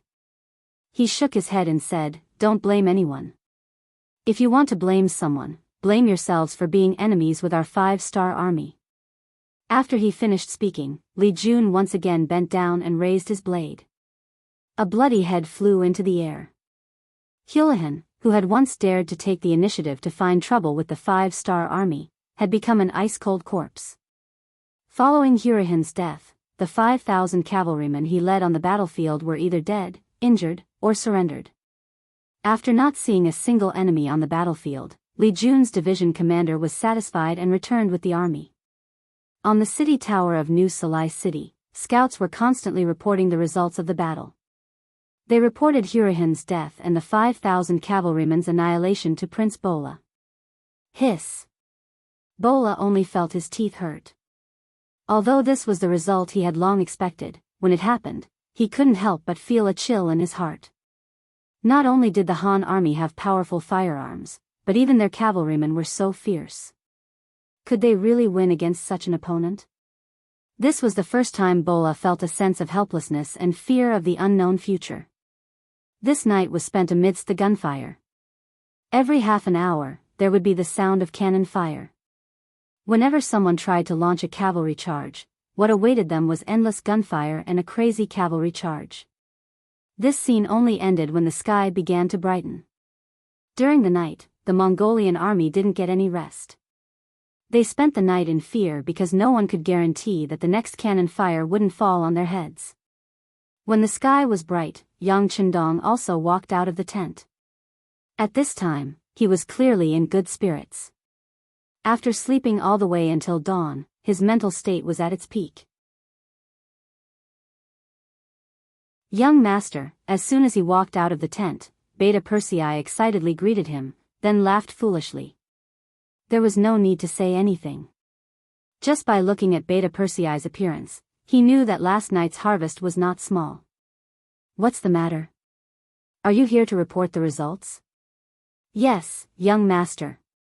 Beta Persei said with a happy face, young master, according to incomplete statistics, we killed and injured more than 30,000 enemies last night. Among them, we destroyed more than 800 of the enemy's tents. They didn't get any sleep last night. It seems that our chances of winning today's battle are much higher. Not bad. Hearing the results, Yang Chendong was also very satisfied. The meaning of last night's battle was not how many enemies were killed, but how much courage the enemy had.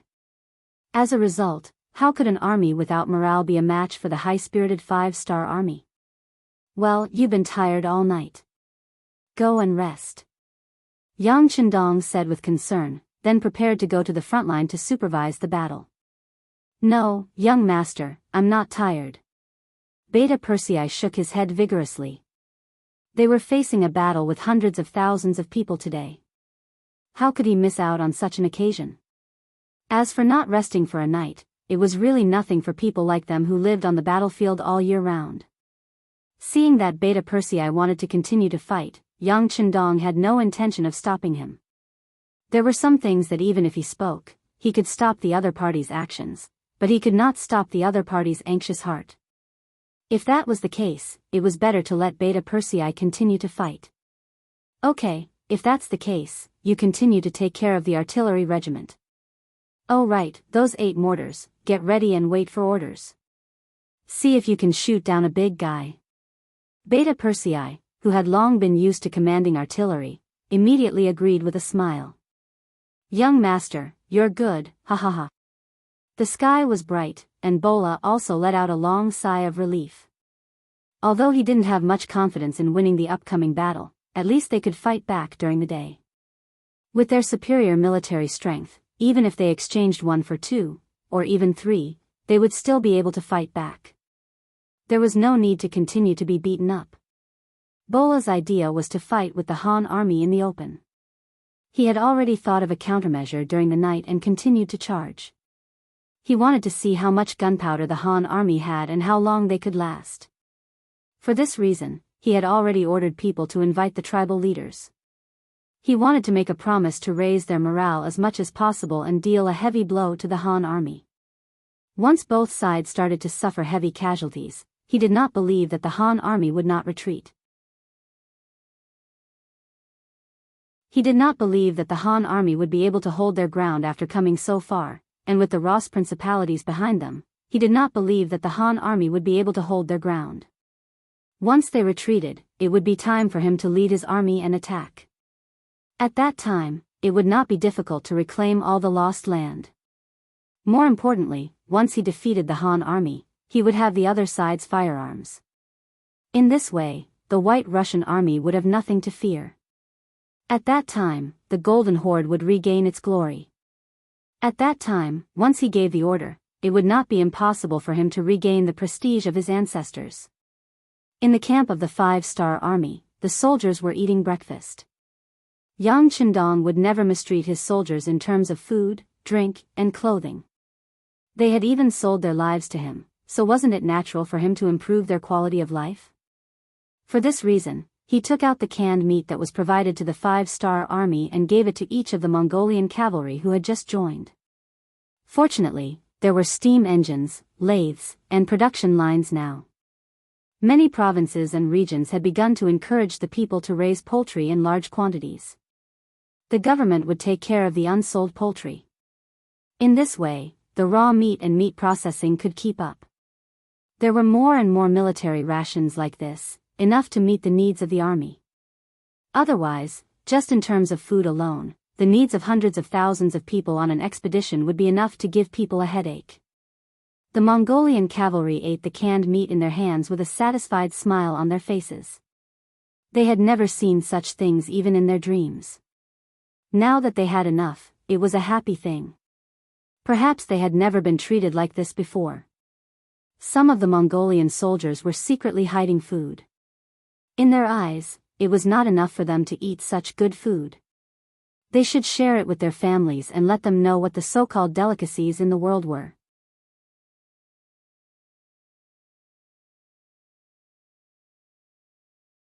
Chapter 1450. He had already expected something like this to happen. He also knew that people who were used to living a hard life valued food. Yang Qindong had already given the relevant orders. When the commander of the new Second Army saw the scene of people hiding food in the camp, he sighed and walked towards a temporary platform in the camp. As he walked, his expression was still unsightly. Various factions often appeared in the grasslands. This leader, that big man. They were either brave, cunning, or living in a balance. However, no matter which leader they were, they did not change the fact that they had to solve the problem of food and clothing for their people. On the grasslands, the more they fought, the poorer they became. The population also became smaller and smaller. They had no choice but to rob. If they encountered the Han people of the Central Plains who were easy to bully, they could barely survive. However, once the Han people were strong, they could only run away with their tails between their legs. Thinking about it, how sad was that? Since that was the case, why not follow the sixth young master? Although he was not a Mongolian, he was the only one who could let the Mongolian people eat and not starve. He could let the Mongolian people wear clothes and not suffer from the cold. He could also let the Mongolian people live in the city and have something to do. They did not need to live a life of bloodshed. Since that was the case, why not sell their lives to the sixth young master? What they wanted, what they needed, he could satisfy them. He was not like some people who insisted on the meaning of the golden bloodline. Could it be that with such a bloodline, they could live a better life? Countless thoughts flashed through his mind. When he walked to the platform, he had already made up his mind. He would follow Yang Qindong to the end. Not only him, but he would also persuade more people. In the past, he served in the 5-star army to repay Yang Qindong's kindness.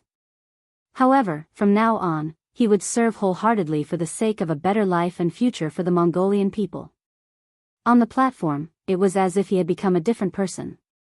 He stood tall and his voice spread in all directions with the help of a simple loudspeaker. Brothers, I've lived a hard life like all of you, and I deeply understand what you're doing now. However, I still have to say that we are about to go to war. If you keep food on your body, it will not be beneficial for the next operation. Trust me, put down those things and eat them. As long as we can win the next battle, there will be a lot of good things like this. You will eat until the day you vomit. What? Eat until you vomit? The Meng cavalry soldiers shook their heads in disbelief. In his opinion, how could he have enough of such delicious food? *T. As for spitting it out, just how wasteful of an action was that? It was shameful, and would be cursed by the clansmen. He looked at the soldiers with an understanding gaze. How could he not have such thoughts in the past? However, his initial suspicions became reality. There was a time when he was sick of eating canned meat.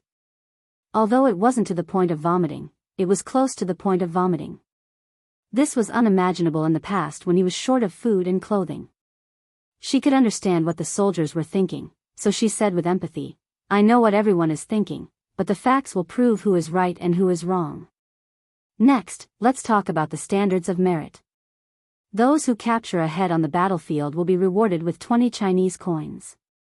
Those who capture 2 heads will be rewarded with 50 Chinese coins and a can of canned meat. Those who capture 3 heads."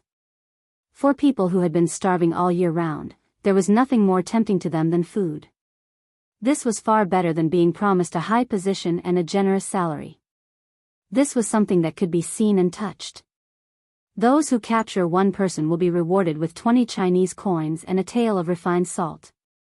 Those who capture 2 people will be rewarded with 50 Chinese coins and a can of canned meat.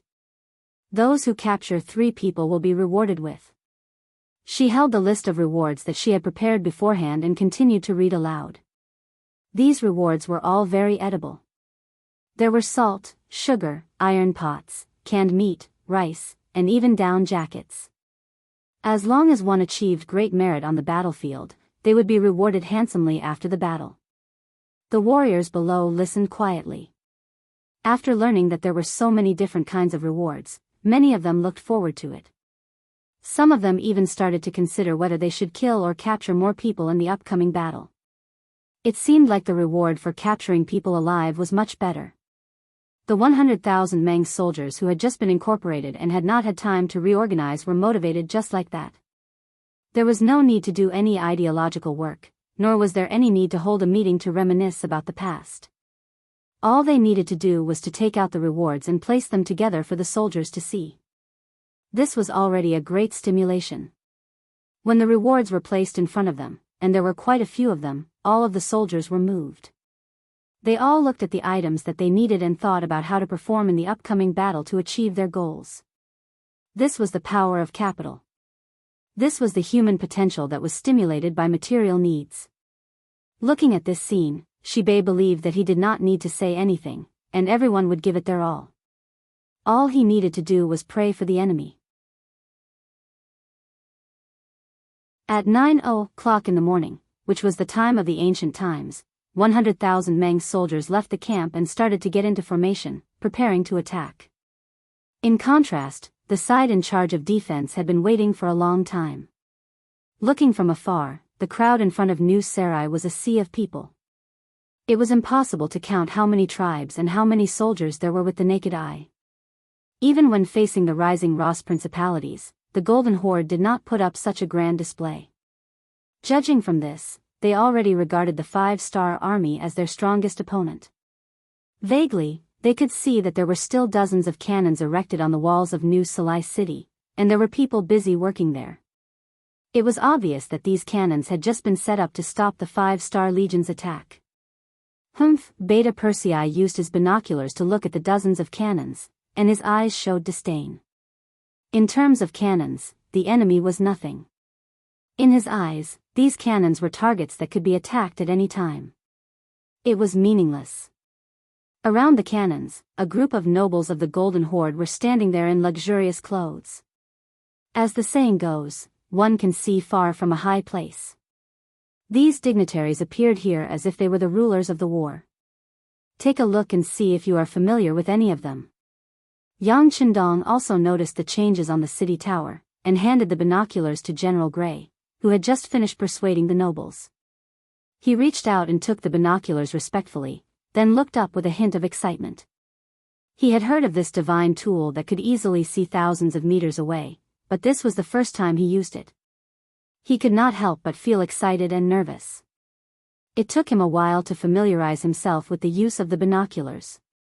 When he looked up at the city wall, he quickly said excitedly, "I see it, I see it. The Khan is on the city tower." Uhama. When he heard the Khan's voice, Yang Chendong was also interested. "Yes, it's Uhama." Gray's face was a little red, and he was a little embarrassed. He had forgotten that he was no longer a member of the Golden Horde. He had just said the Khan out of habit. Very good. When he heard that Ahama was on the city tower, Yang Chendong also became excited.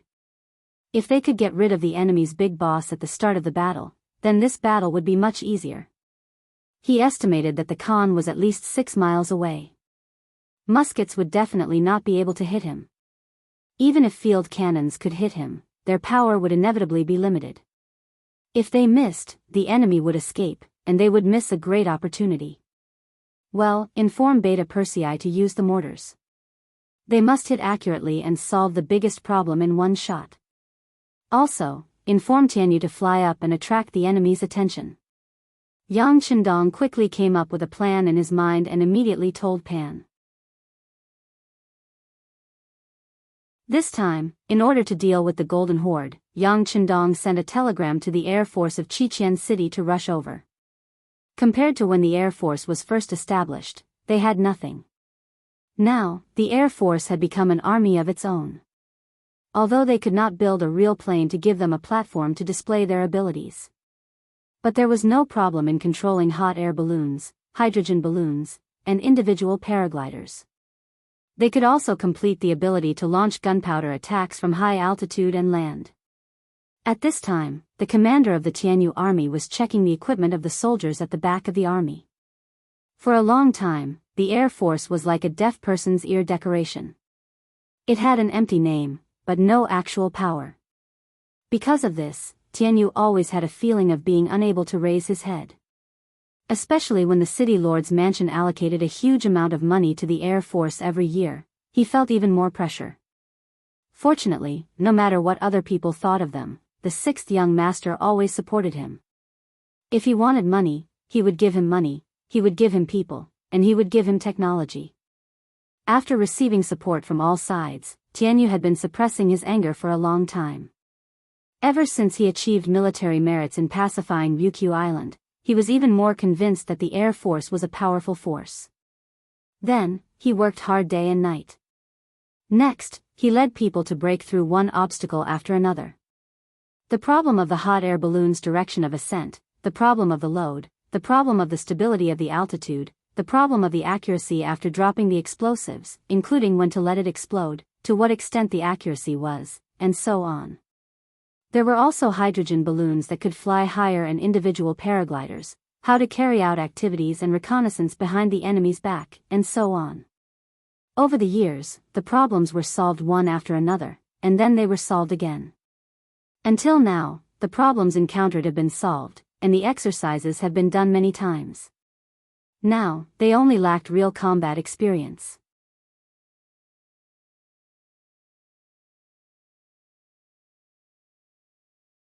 Chapter 1451.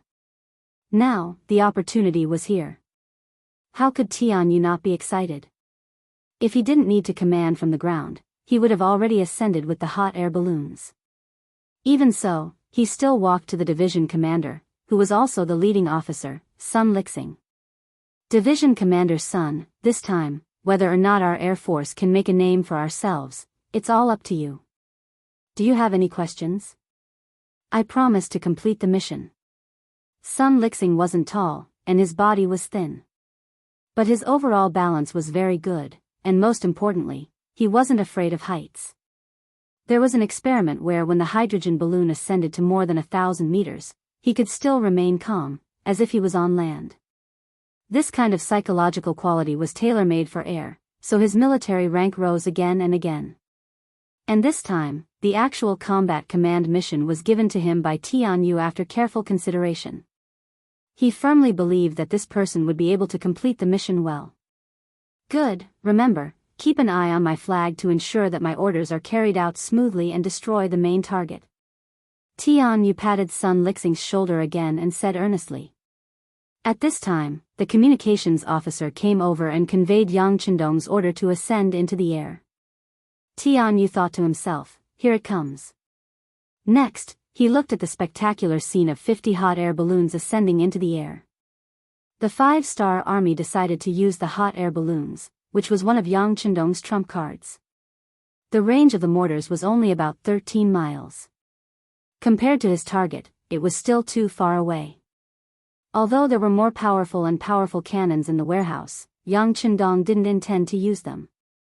He believed that with his current strength, it was enough to defeat the Golden Horde. Yang Qindong was prepared, and the Golden Horde certainly wouldn't passively take a beating. Just as both sides were mobilizing their troops and preparing for a great battle, their reinforcements arrived. From afar, the gates of New Salai City opened wide, and a steady stream of cavalry swarmed out. Not only that, the other gates opened one after another, and more cavalry rushed out of the city, then gathered together and circled to the front of the battlefield. Ha ha ha, this time I want to see how the Han army will defeat this Khan. Standing on top of the city gate tower, Mahama laughed heartily as he watched more and more cavalrymen join the battle. His expression was extremely confident. This time, in order to deal with the Han army, he had spent a lot of money and agreed to a series of conditions. In the end, he managed to invite two powerful reinforcements, the 150,000 Circassian cavalry and the 100,000 Alan cavalry. There were 250,000 cavalrymen in total. When they appeared on the battlefield, it was as if they blotted out the sky. The surging cavalrymen covered the entire battlefield, giving people a feeling that they were endless. When the 250,000 cavalrymen raised their scimitars and shouted the word "kill," their murderous aura surged. Even though the cavalry of the new Second Army were brave and experienced in battle, they were still frightened by the enemy's formation. The appearance of 250,000 cavalrymen was something that even Yang Qindong did not expect. Because they came in a hurry, the intelligence department did not have time to infiltrate New Salai City. This was also because Yang Qindong's attack was too fast, so fast that the intelligence department did not have time to implement their plans. The sudden addition of 250,000 cavalrymen made the Mongolian cavalrymen, who had been tormented for an entire night, feel more confident. In terms of military strength alone, the Golden Horde had more than 500,000 men, while the Han army only had about 200,000. This was more than twice the number of the Han army, giving them hope of victory. Good fellow, there are quite a lot of people. Ha ha ha. The heartless Beta Persei laughed heartily. Only a careless person like him would ignore the enemy's numbers. He thought that with so many enemies, how many could he blow up with one shot? Wouldn't that be great? There was also another person who was not afraid, and that was Yang Qindong. Yang Qindong already knew about the Circassians and the Alans. According to his plan, after dealing with the Golden Horde, he would deal with them. If they were obedient, it would be fine. If they dared to resist, he would just kill them. However, he did not expect that they would take the initiative to appear on the battlefield. This saved him a lot of effort, and he could kill them all in one fell swoop. Men, raise the flag and bring me my golden cloak. Yang Qindong's eyes were calm as he said calmly. What he wanted to do was simple. He wanted to stand on the front line and let all the soldiers see him at any time to encourage their determination to fight.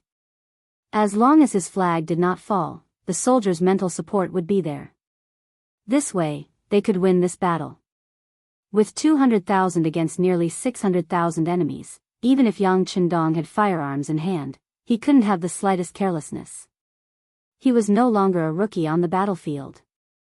On the contrary, as the god of war who had lived 2 lives, he knew very well that once the army's morale collapsed, they would be defeated like a landslide.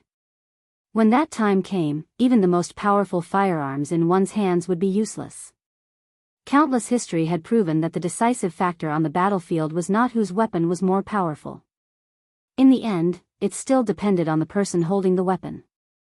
Otherwise, there would not have been a victory against the M and C, and there would not have been the birth and emergence of a new Z country. The bigger the battle, the more important morale was. In order to boost morale, Yang Qindong rode on the white dragon with a golden cloak draped over his body. At this time, he stood in the middle of the army like a god descending from the heavens. When his eyes casually swept across the troops in his camp, the soldiers in his line of sight all straightened their bodies and held their heads high. They wanted to show their best side to their king. They wanted to use practical actions to prove that they were the best. When the flag was raised, the soldiers of the 5-star army saw it clearly. As the enemy, the soldiers of the Golden Horde also saw it clearly. Mahama and the others on the city gate tower also saw it clearly. Ha ha ha, are they trying to show their determination? If so, who doesn't know how to do it? Men, raise the Khan flag. Mahama said, not to be outdone. He also wanted to show his determination. In terms of courage, he was not inferior to anyone. Because the blood of the Golden Horde flowed in his body, he was the noblest existence. After receiving the order, a Khan flag with the totem of a wolf's head was raised on the city wall. This scene was seen by even more soldiers of the Golden Horde. Immediately, a loud roar rose into the sky. Kill! Kill! Kill! The sound of killing shook the sky. This was also a sign that the war was about to begin. It could be imagined that soon, this place would become a purgatory on earth. Soon, rivers of blood would flow. Hey, look! What's that? Because of the appearance of the Khan flag, the morale of the soldiers of the Golden Horde was extremely high. Suddenly, one white dot after another appeared in the sky in their line of sight. After that, the white dots seemed to be slowly approaching them. The Mongolian cavalry had never seen or even heard of hot air balloons. When they saw the air force of the 5-star army for the first time, they were puzzled, confused, and then excited. The Mongolians believed in Tingri, just like the Han people believed in Buddhism. In their hearts, Tingri was undoubtedly the most sacred existence. Every person in power would use this belief to invite the great shaman to perform a ritual to prove that they were chosen by Tingri. Only then could they win the hearts of the people and obtain power. But all of this was just empty talk from the great shaman. As for what the real Tingri was like, no one knew. Everyone only had a rough idea in their hearts. Tingri had the word Tian in its name, so it should be high up in the sky. Now, the appearance of the hot air balloons was like the manifestation of Tingri's spirit. It gave people a feeling of unattainable height, as if a miracle had appeared. Heavens, it must be Tingri's spirit. There were devout believers in the crowd. When they saw the white dot getting closer and closer to them, they could not help but dismount from their horses and kneel on the ground, kowtowing 3 times and kowtowing 9 times. With someone leading the charge, more and more Mongolian cavaliers began to imitate him. They knelt on the ground and shouted, "Long live Tingri!" At the same time, they also voiced out the thoughts that they had thought about many times in their hearts, hoping that they could use this chance to make it come true. On the city gate tower, Mahama also saw this scene. Compared to the people below, his mind was much clearer. He knew that the so-called Tingri was the belief of the people above, and it did not really exist. Otherwise, why hadn't any of his ancestors seen it before? Why had they not even heard of it? He knew that this was not Tingri, but seeing that the soldiers had chosen to believe, he decided to use this to his advantage. He quickly made a decision and knelt on the ground. At the same time, he shouted, "Thank you Tingri for coming to support us. He saw the shamelessness of the Han people and came to help us." Using the power of belief, he had successfully gathered the hearts of the people. With this shout, everyone was enlightened. So Tingri's spirit is here to help us. Ha ha ha, since that's the case, what is there to be afraid of? We will definitely win this battle. More and more people knelt on the ground with a devout expression. Even he and the others who were dissatisfied with Mahama also knelt on the ground. There was another voice in their hearts. Could it be that the people of the Golden Family were really the children of Tingri? If that was the case, wouldn't betraying Mahama be the same as betraying Tingri? Did I do something wrong? The appearance of the hot air balloons caused a trace of chaos on the originally tense battlefield. It also diluted the killing intent. Everyone's eyes were focused on the direction of the hot air balloons. Even the 100,000 Meng soldiers who had just surrendered were getting restless at this moment.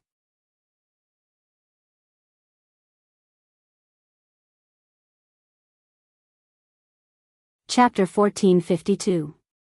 Naturally, they believed in the existence of Tingri. Now that they saw that Mahama had attracted the help of Tingri, their thoughts of helping the Han people in the war began to waver. Some people had even reached out to grab their cavalry swords and began to search for the Han army. They looked as if they would draw their swords at any time. Tell them that Tingri is here to help the Heavenly Khan. If they don't believe it, things will become clear soon. Yang Chendong noticed the change in the atmosphere of the army and ordered she be.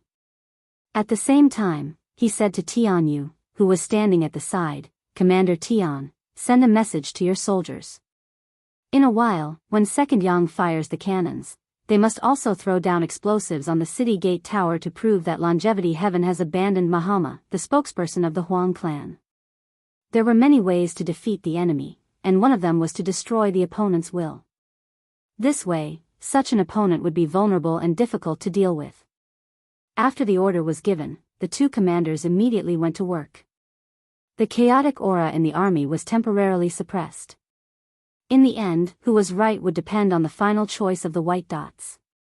In front of the artillery base, 200 field cannons were ready to fire. 8 mortars were also placed on the ground.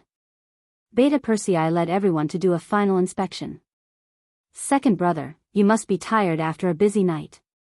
Why don't you take a seat and rest for a while? Lin Luan looked at Beta Persei with a bitter face.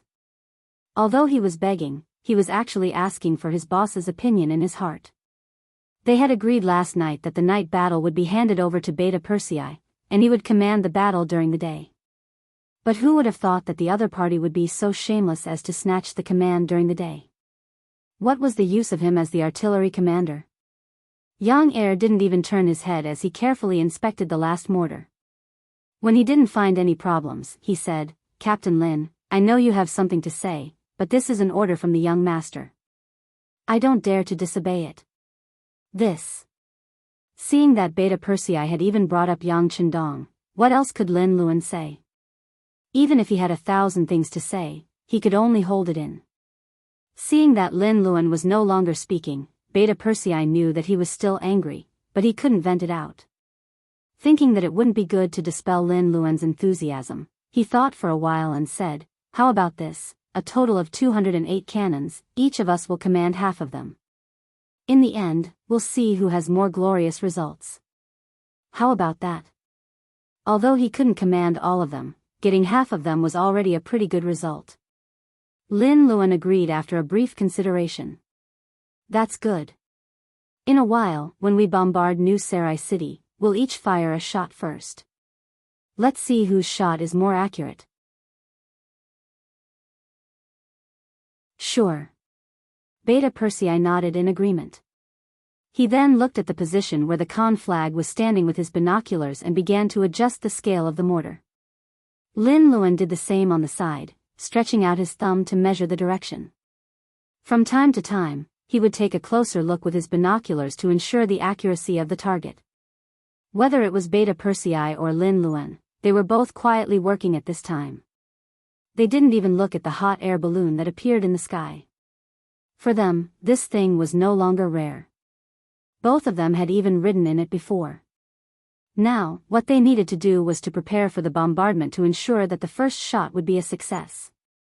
Under their countless checks, the hot air balloon moved with the wind, getting closer and closer to the city walls of New Sarai City.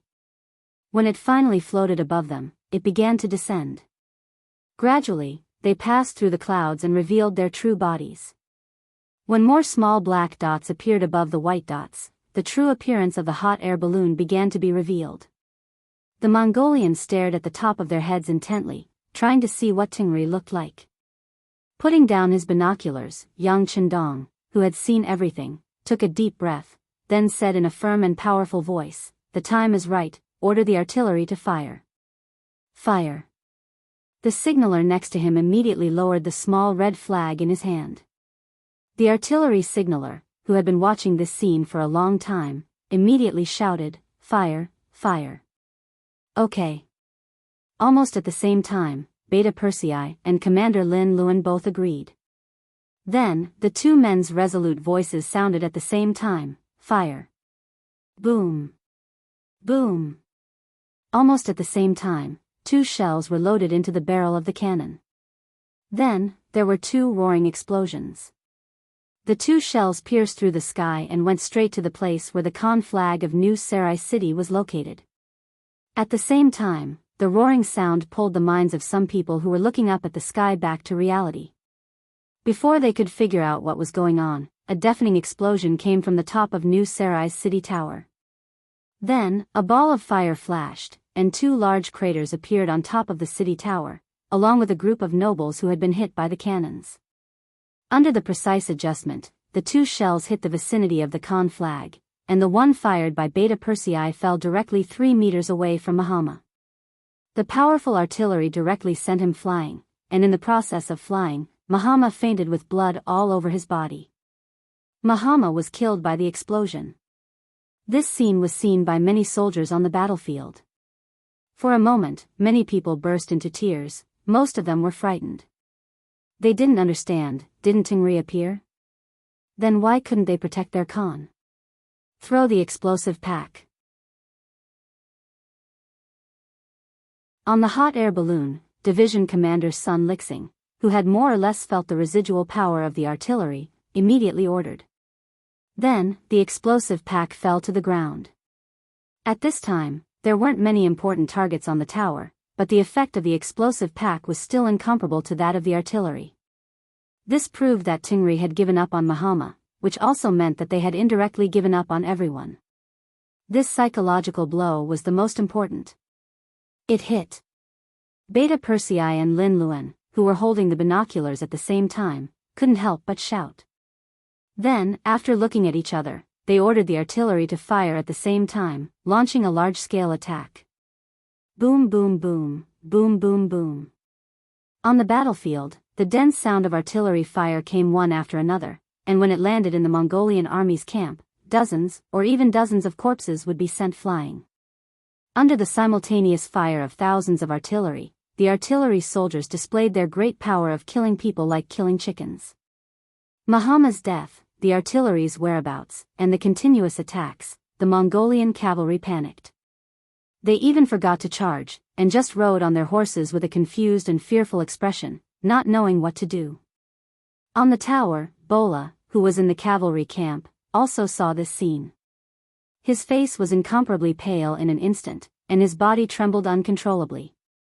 This trembling was both fear, nervousness, and excitement. Now that Mahama was dead, as the prince, wouldn't he be the new Khan? Although it came a little too suddenly, wasn't this the result he had been waiting for many years? How could Bola not be excited when he thought about how he was going to be the Khan? The continuous sound of artillery fire quickly pulled him back to reality from his excitement. Phew. Bola let out a long breath and looked deeply at the Han army camp a few miles away. He muttered to himself, "Although you helped me become the Khan earlier, I will not be grateful to you. On the contrary, I will use your blood, your lives, as a stepping stone. I will tell everyone that I am more suitable to lead you than Father Khan. Men, order the army to attack. Summon Shamask and Mao Lahong, the two leaders, over." Bola, who had gradually calmed down, knew what he had to do next, and he was already prepared for it. Shamask was the leader of the Circassian people, and Mao Lahong was the leader of the Alan people. In the past, they were independent forces. This time, the dead Mahama had paid a lot of money to deal with the Han army. But now that Mahama was dead, he didn't know if the promise was still valid. After hearing Bola's summons, the two generals came to the central tent with nervous hearts. As soon as they saw each other, the two leaders put their right hands on their chests and bowed. They said with a sorrowful tone, "Your Highness, please restrain your grief. Thank you for your concern, uncles." Bola also pretended to be in pain and bowed. Then he slowly got up and said to the two, "Just now, this little prince has inherited the Khan's position. I am now the new Khan of the Golden Horde." Shamask and Mao Lahong took the opportunity to look at each other. After a short exchange of glances, they said in unison, "We pay our respects to the great Khan. Uncles, please get up." Bola made a gesture of getting up, as if he was courteous to the wise. Then he sighed and said, "It's a pity that my father's body hasn't even turned cold, and now this Khan has to face the life and death of his people. The pressure is too great. Fortunately, with the help of uncles, this Khan has more confidence to fight to the death with the Han army." With that, the two were pulled onto the war chariot. After saying this, Bola quickly noticed that the expressions of the two leaders had turned somewhat ugly. He knew what they were worried about, and in order to prevent the situation from worsening, he spoke again. Uncles, please don't worry. Father's promise to you will still be fulfilled. Not only that, I am willing to share the spoils of war with you two uncles. How about we each get 50%? Sigh, I'm sure you two uncles can see that once the Golden Horde loses to the Han army, they will soon make a move on you. To be honest, helping me now is helping yourselves. Threats and promises, Bola had said everything he needed to say. His gaze then fell on Shamask and Salamander. He believed they would make the right choice.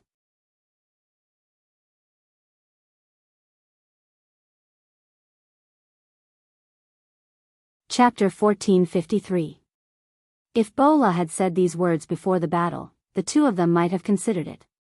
But after seeing the power of the enemy's cannons, they treated the Han army as their greatest enemy. None of them had the confidence to win against such an opponent. Only if the three of them worked together would they have a higher chance of winning. They already had this intention, and now that Bola had offered to split the spoils, how could the two not agree? They immediately cupped their fists and said, "Good. If that's the case, then we will follow the Great Khan to destroy the Han army and show the might of the Mongolian army." Good. With the help of the two uncles, we will definitely win this battle. Even though the answer was within his expectations, Bola was still very excited after hearing it with his own ears. The three of them finally sat down together and began to attack together for a common goal. The three of them discussed the direction of their attack and said goodbye to each other before returning to their respective camps. Of course, at this time, the Great Khan and the two leaders had already changed into the battle robes of ordinary soldiers. With Mahama's example, they wouldn't casually expose their targets.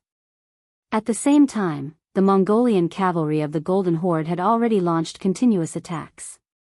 Even though it was only a small-scale charge, Yang Chendong did not underestimate the enemy. He ordered the army to be prepared and only use the cannons to receive the enemy's attacks. At the same time, he was also waiting for the enemy's reaction. There were only two kinds of reactions. The first was to fight, and the second was to flee. If it was the latter, Yang Chendong would have a headache. After all, this place was vast. If the main force of the Mongolian army escaped, it would not be easy to catch them again. On the other hand, if they were to fight, it would be an extremely stressful situation for them to have more than 500,000 against his 200,000. Sixth young master, look, they're moving. The cavalry is pressing forward. Qiu Vi, the leader of the Black Cavalry, had always been sharp. He immediately noticed the change in the enemy's formation and immediately shouted. Yang Chendong's eyes were deep as he looked forward. The white dragon under him seemed to sense his master's anxiety and began to snort. Sixth young master, should we order the cavalry to launch a countercharge? Seeing that the enemy's cavalry was getting closer and closer to them, and there seemed to be an endless number of them, the Saber Battalion commander felt the pressure and asked for instructions from the side. Yang Chendong remained silent. He was still waiting. In this battle, Yang Chendong relied on the strength of his firearms. If he were to compete in numbers, he would soon be at a disadvantage. Even if he could win in the later stages, it would be a Pyrrhic victory. This was not what Yang Chendong wanted. Seeing that Yang Chendong didn't say anything, Shibi and the others had no choice but to stand to the side and wait. At the same time, they anxiously watched the battlefield. In the face of a cavalry charge, the one who made the first move would usually have the upper hand. After all, a warhorse would need a period of time to exert its advantage. If it waited for the enemy to arrive in front of it before launching a counterattack, it would already be at a disadvantage. The Central Army was not in a hurry and did not issue any orders. Many of the cavalry generals had anxious looks on their faces. However, only the 2nd Cold Front Division and the officers and soldiers had excited looks on their faces. Considering that their shooting range was limited, if the cavalry charged, it would mean that they had nothing to do. No matter how capable they were, they would not be able to display their abilities. However, they were facing cavalry. The enemy's speed was very fast. If they were not careful, they would lose their advantage when the enemy reached them. Therefore, not every commander could remain calm in the face of danger and unfavorable situations that might occur. Yang Chendong was undoubtedly an excellent commander, so he believed in the Battle of the Cold Front Division. He believed that the soldiers could use their powerful firearms to suppress the enemy's charge. Since the sixth young master believed in him so much, Xiao Feng had no reason not to perform well. Everyone, check your guns one last time. Listen to my orders. If the enemy enters the range of 500 meters, fire back. Don't save your bullets for me. Fight with all your might. Whoever dares to place the enemy in front of us, I'll punish them when I return. Just wait for them to retire from active duty after this battle. Xiao Feng looked at the countless Mongolian cavaliers who were getting closer and closer, and his eyes were a little red as he shouted. The importance of this battle was self-evident. He was afraid that the soldiers below would become arrogant. At this moment, Xiao Feng had no choice but to give them a warning and show them respect. The threat of retirement was enough to shock all the soldiers. After all, the treatment of the Cold Front Division was very good. No one in the 5-star army could compare to it. Whether it was the benefits or social status, who knew how many people were envious of them? If they were kicked out because of this, they would not have the face to see anyone. Xiao Feng was ruthless, and the officers and soldiers below all became very serious. Many of them obediently checked the guns in their hands and the 8 basic ammunition beside them. Then, they held their breaths and stared at the front. They were silently calculating whether the distance between them and the enemy was within their shooting range. The cannons were still firing, and they did not fall into the Mongolian army in a fixed direction. However, the effectiveness of 208 cannons against over 500,000 cavalrymen was limited. Even though Beta Persei and Lin Luan had continuously ordered people to pour water on the cannons to cool them down, the temperature of the cannons was still high. Damn it, Beta Persei cursed as he looked at the enemy cavalry that was getting closer and closer to the cannons. He originally thought that with the advantage of the cannons, no matter how strong the Mongolian cavalry was, they would be defeated in an instant. However, who would have thought that they would start a countercharge and completely ignore the cannons? Men, go and raise the cannons. Don't stop, continue firing. I don't believe that these people are not afraid of death. Knowing that the cannons could not change the entire situation, Beta Persei also gave up on the idea of using the cannons to defend against the enemy. He decided to calm down and do a good job of commanding the cannons to create more conditions for the army to counterattack. The cannons were already helpless. This was because the enemy was too close, and the process of firing the cannons required a lot of time. In comparison, the firearms did not have such a problem. With the light and heavy machine guns and the Type 95 that could fire in bursts and bursts, they were only afraid that the enemy's numbers were too small. All the soldiers of the Cold Front looked forward excitedly, waiting for the enemy to come closer. However, the Mongolian cavalry was getting closer and closer to them. 2 miles, 1.5 miles. Finally, they were within 1 mile of the enemy. The Mongolian cavalry that came in a straight line took up the entire battlefield. As far as the eye could see, there were enemies everywhere. In such an environment, the soldiers of the Cold Front did not even need to aim. They only needed to fire their bullets and they would hit an enemy. Fire. When they saw that the Mongolian cavaliers were within their firing range, Xiao Feng, who had been waiting for a long time, could not help but shout out the order to open fire. Thousands of long spears were fired at the same time, and they fired at the Mongolian cavaliers who were charging over to vent their anger. Following the sound of gunfire, row after row of Mongolian cavalrymen fell from their horses or fell to the ground with their horses. The bullets pierced through the air and drilled into the bodies of the cavalry and war horses. At the same time, they also took the lives of the cavalry. At that moment, life was so fragile. At that moment, life was as cheap as grass. At that moment, life was flowing away like water. Under the sound of gunfire, the Mongolian cavalry's charge was stopped. The Mongolian cavalry that charged at the front fell like chives that were being cut. Then, they were replaced by another batch. The only difference was that the ground was covered with a layer of corpses, and there was a pungent smell of blood. Phew. When the mercenary commander and the others saw this scene, they all heaved a sigh of relief.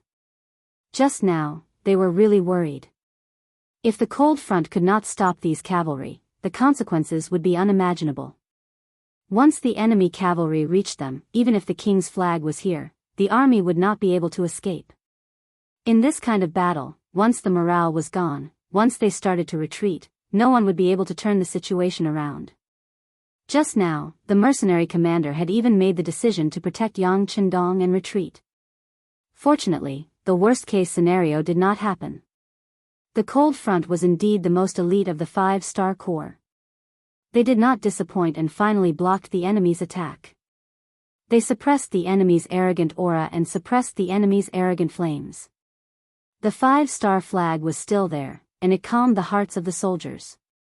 It allowed them to not choose to escape when the danger was near. Now that the cold front's counterattack had stopped the enemy's attack and was continuously destroying the enemy's strength, all the soldiers of the 5-star army relaxed. Then, they stared at the battlefield without blinking.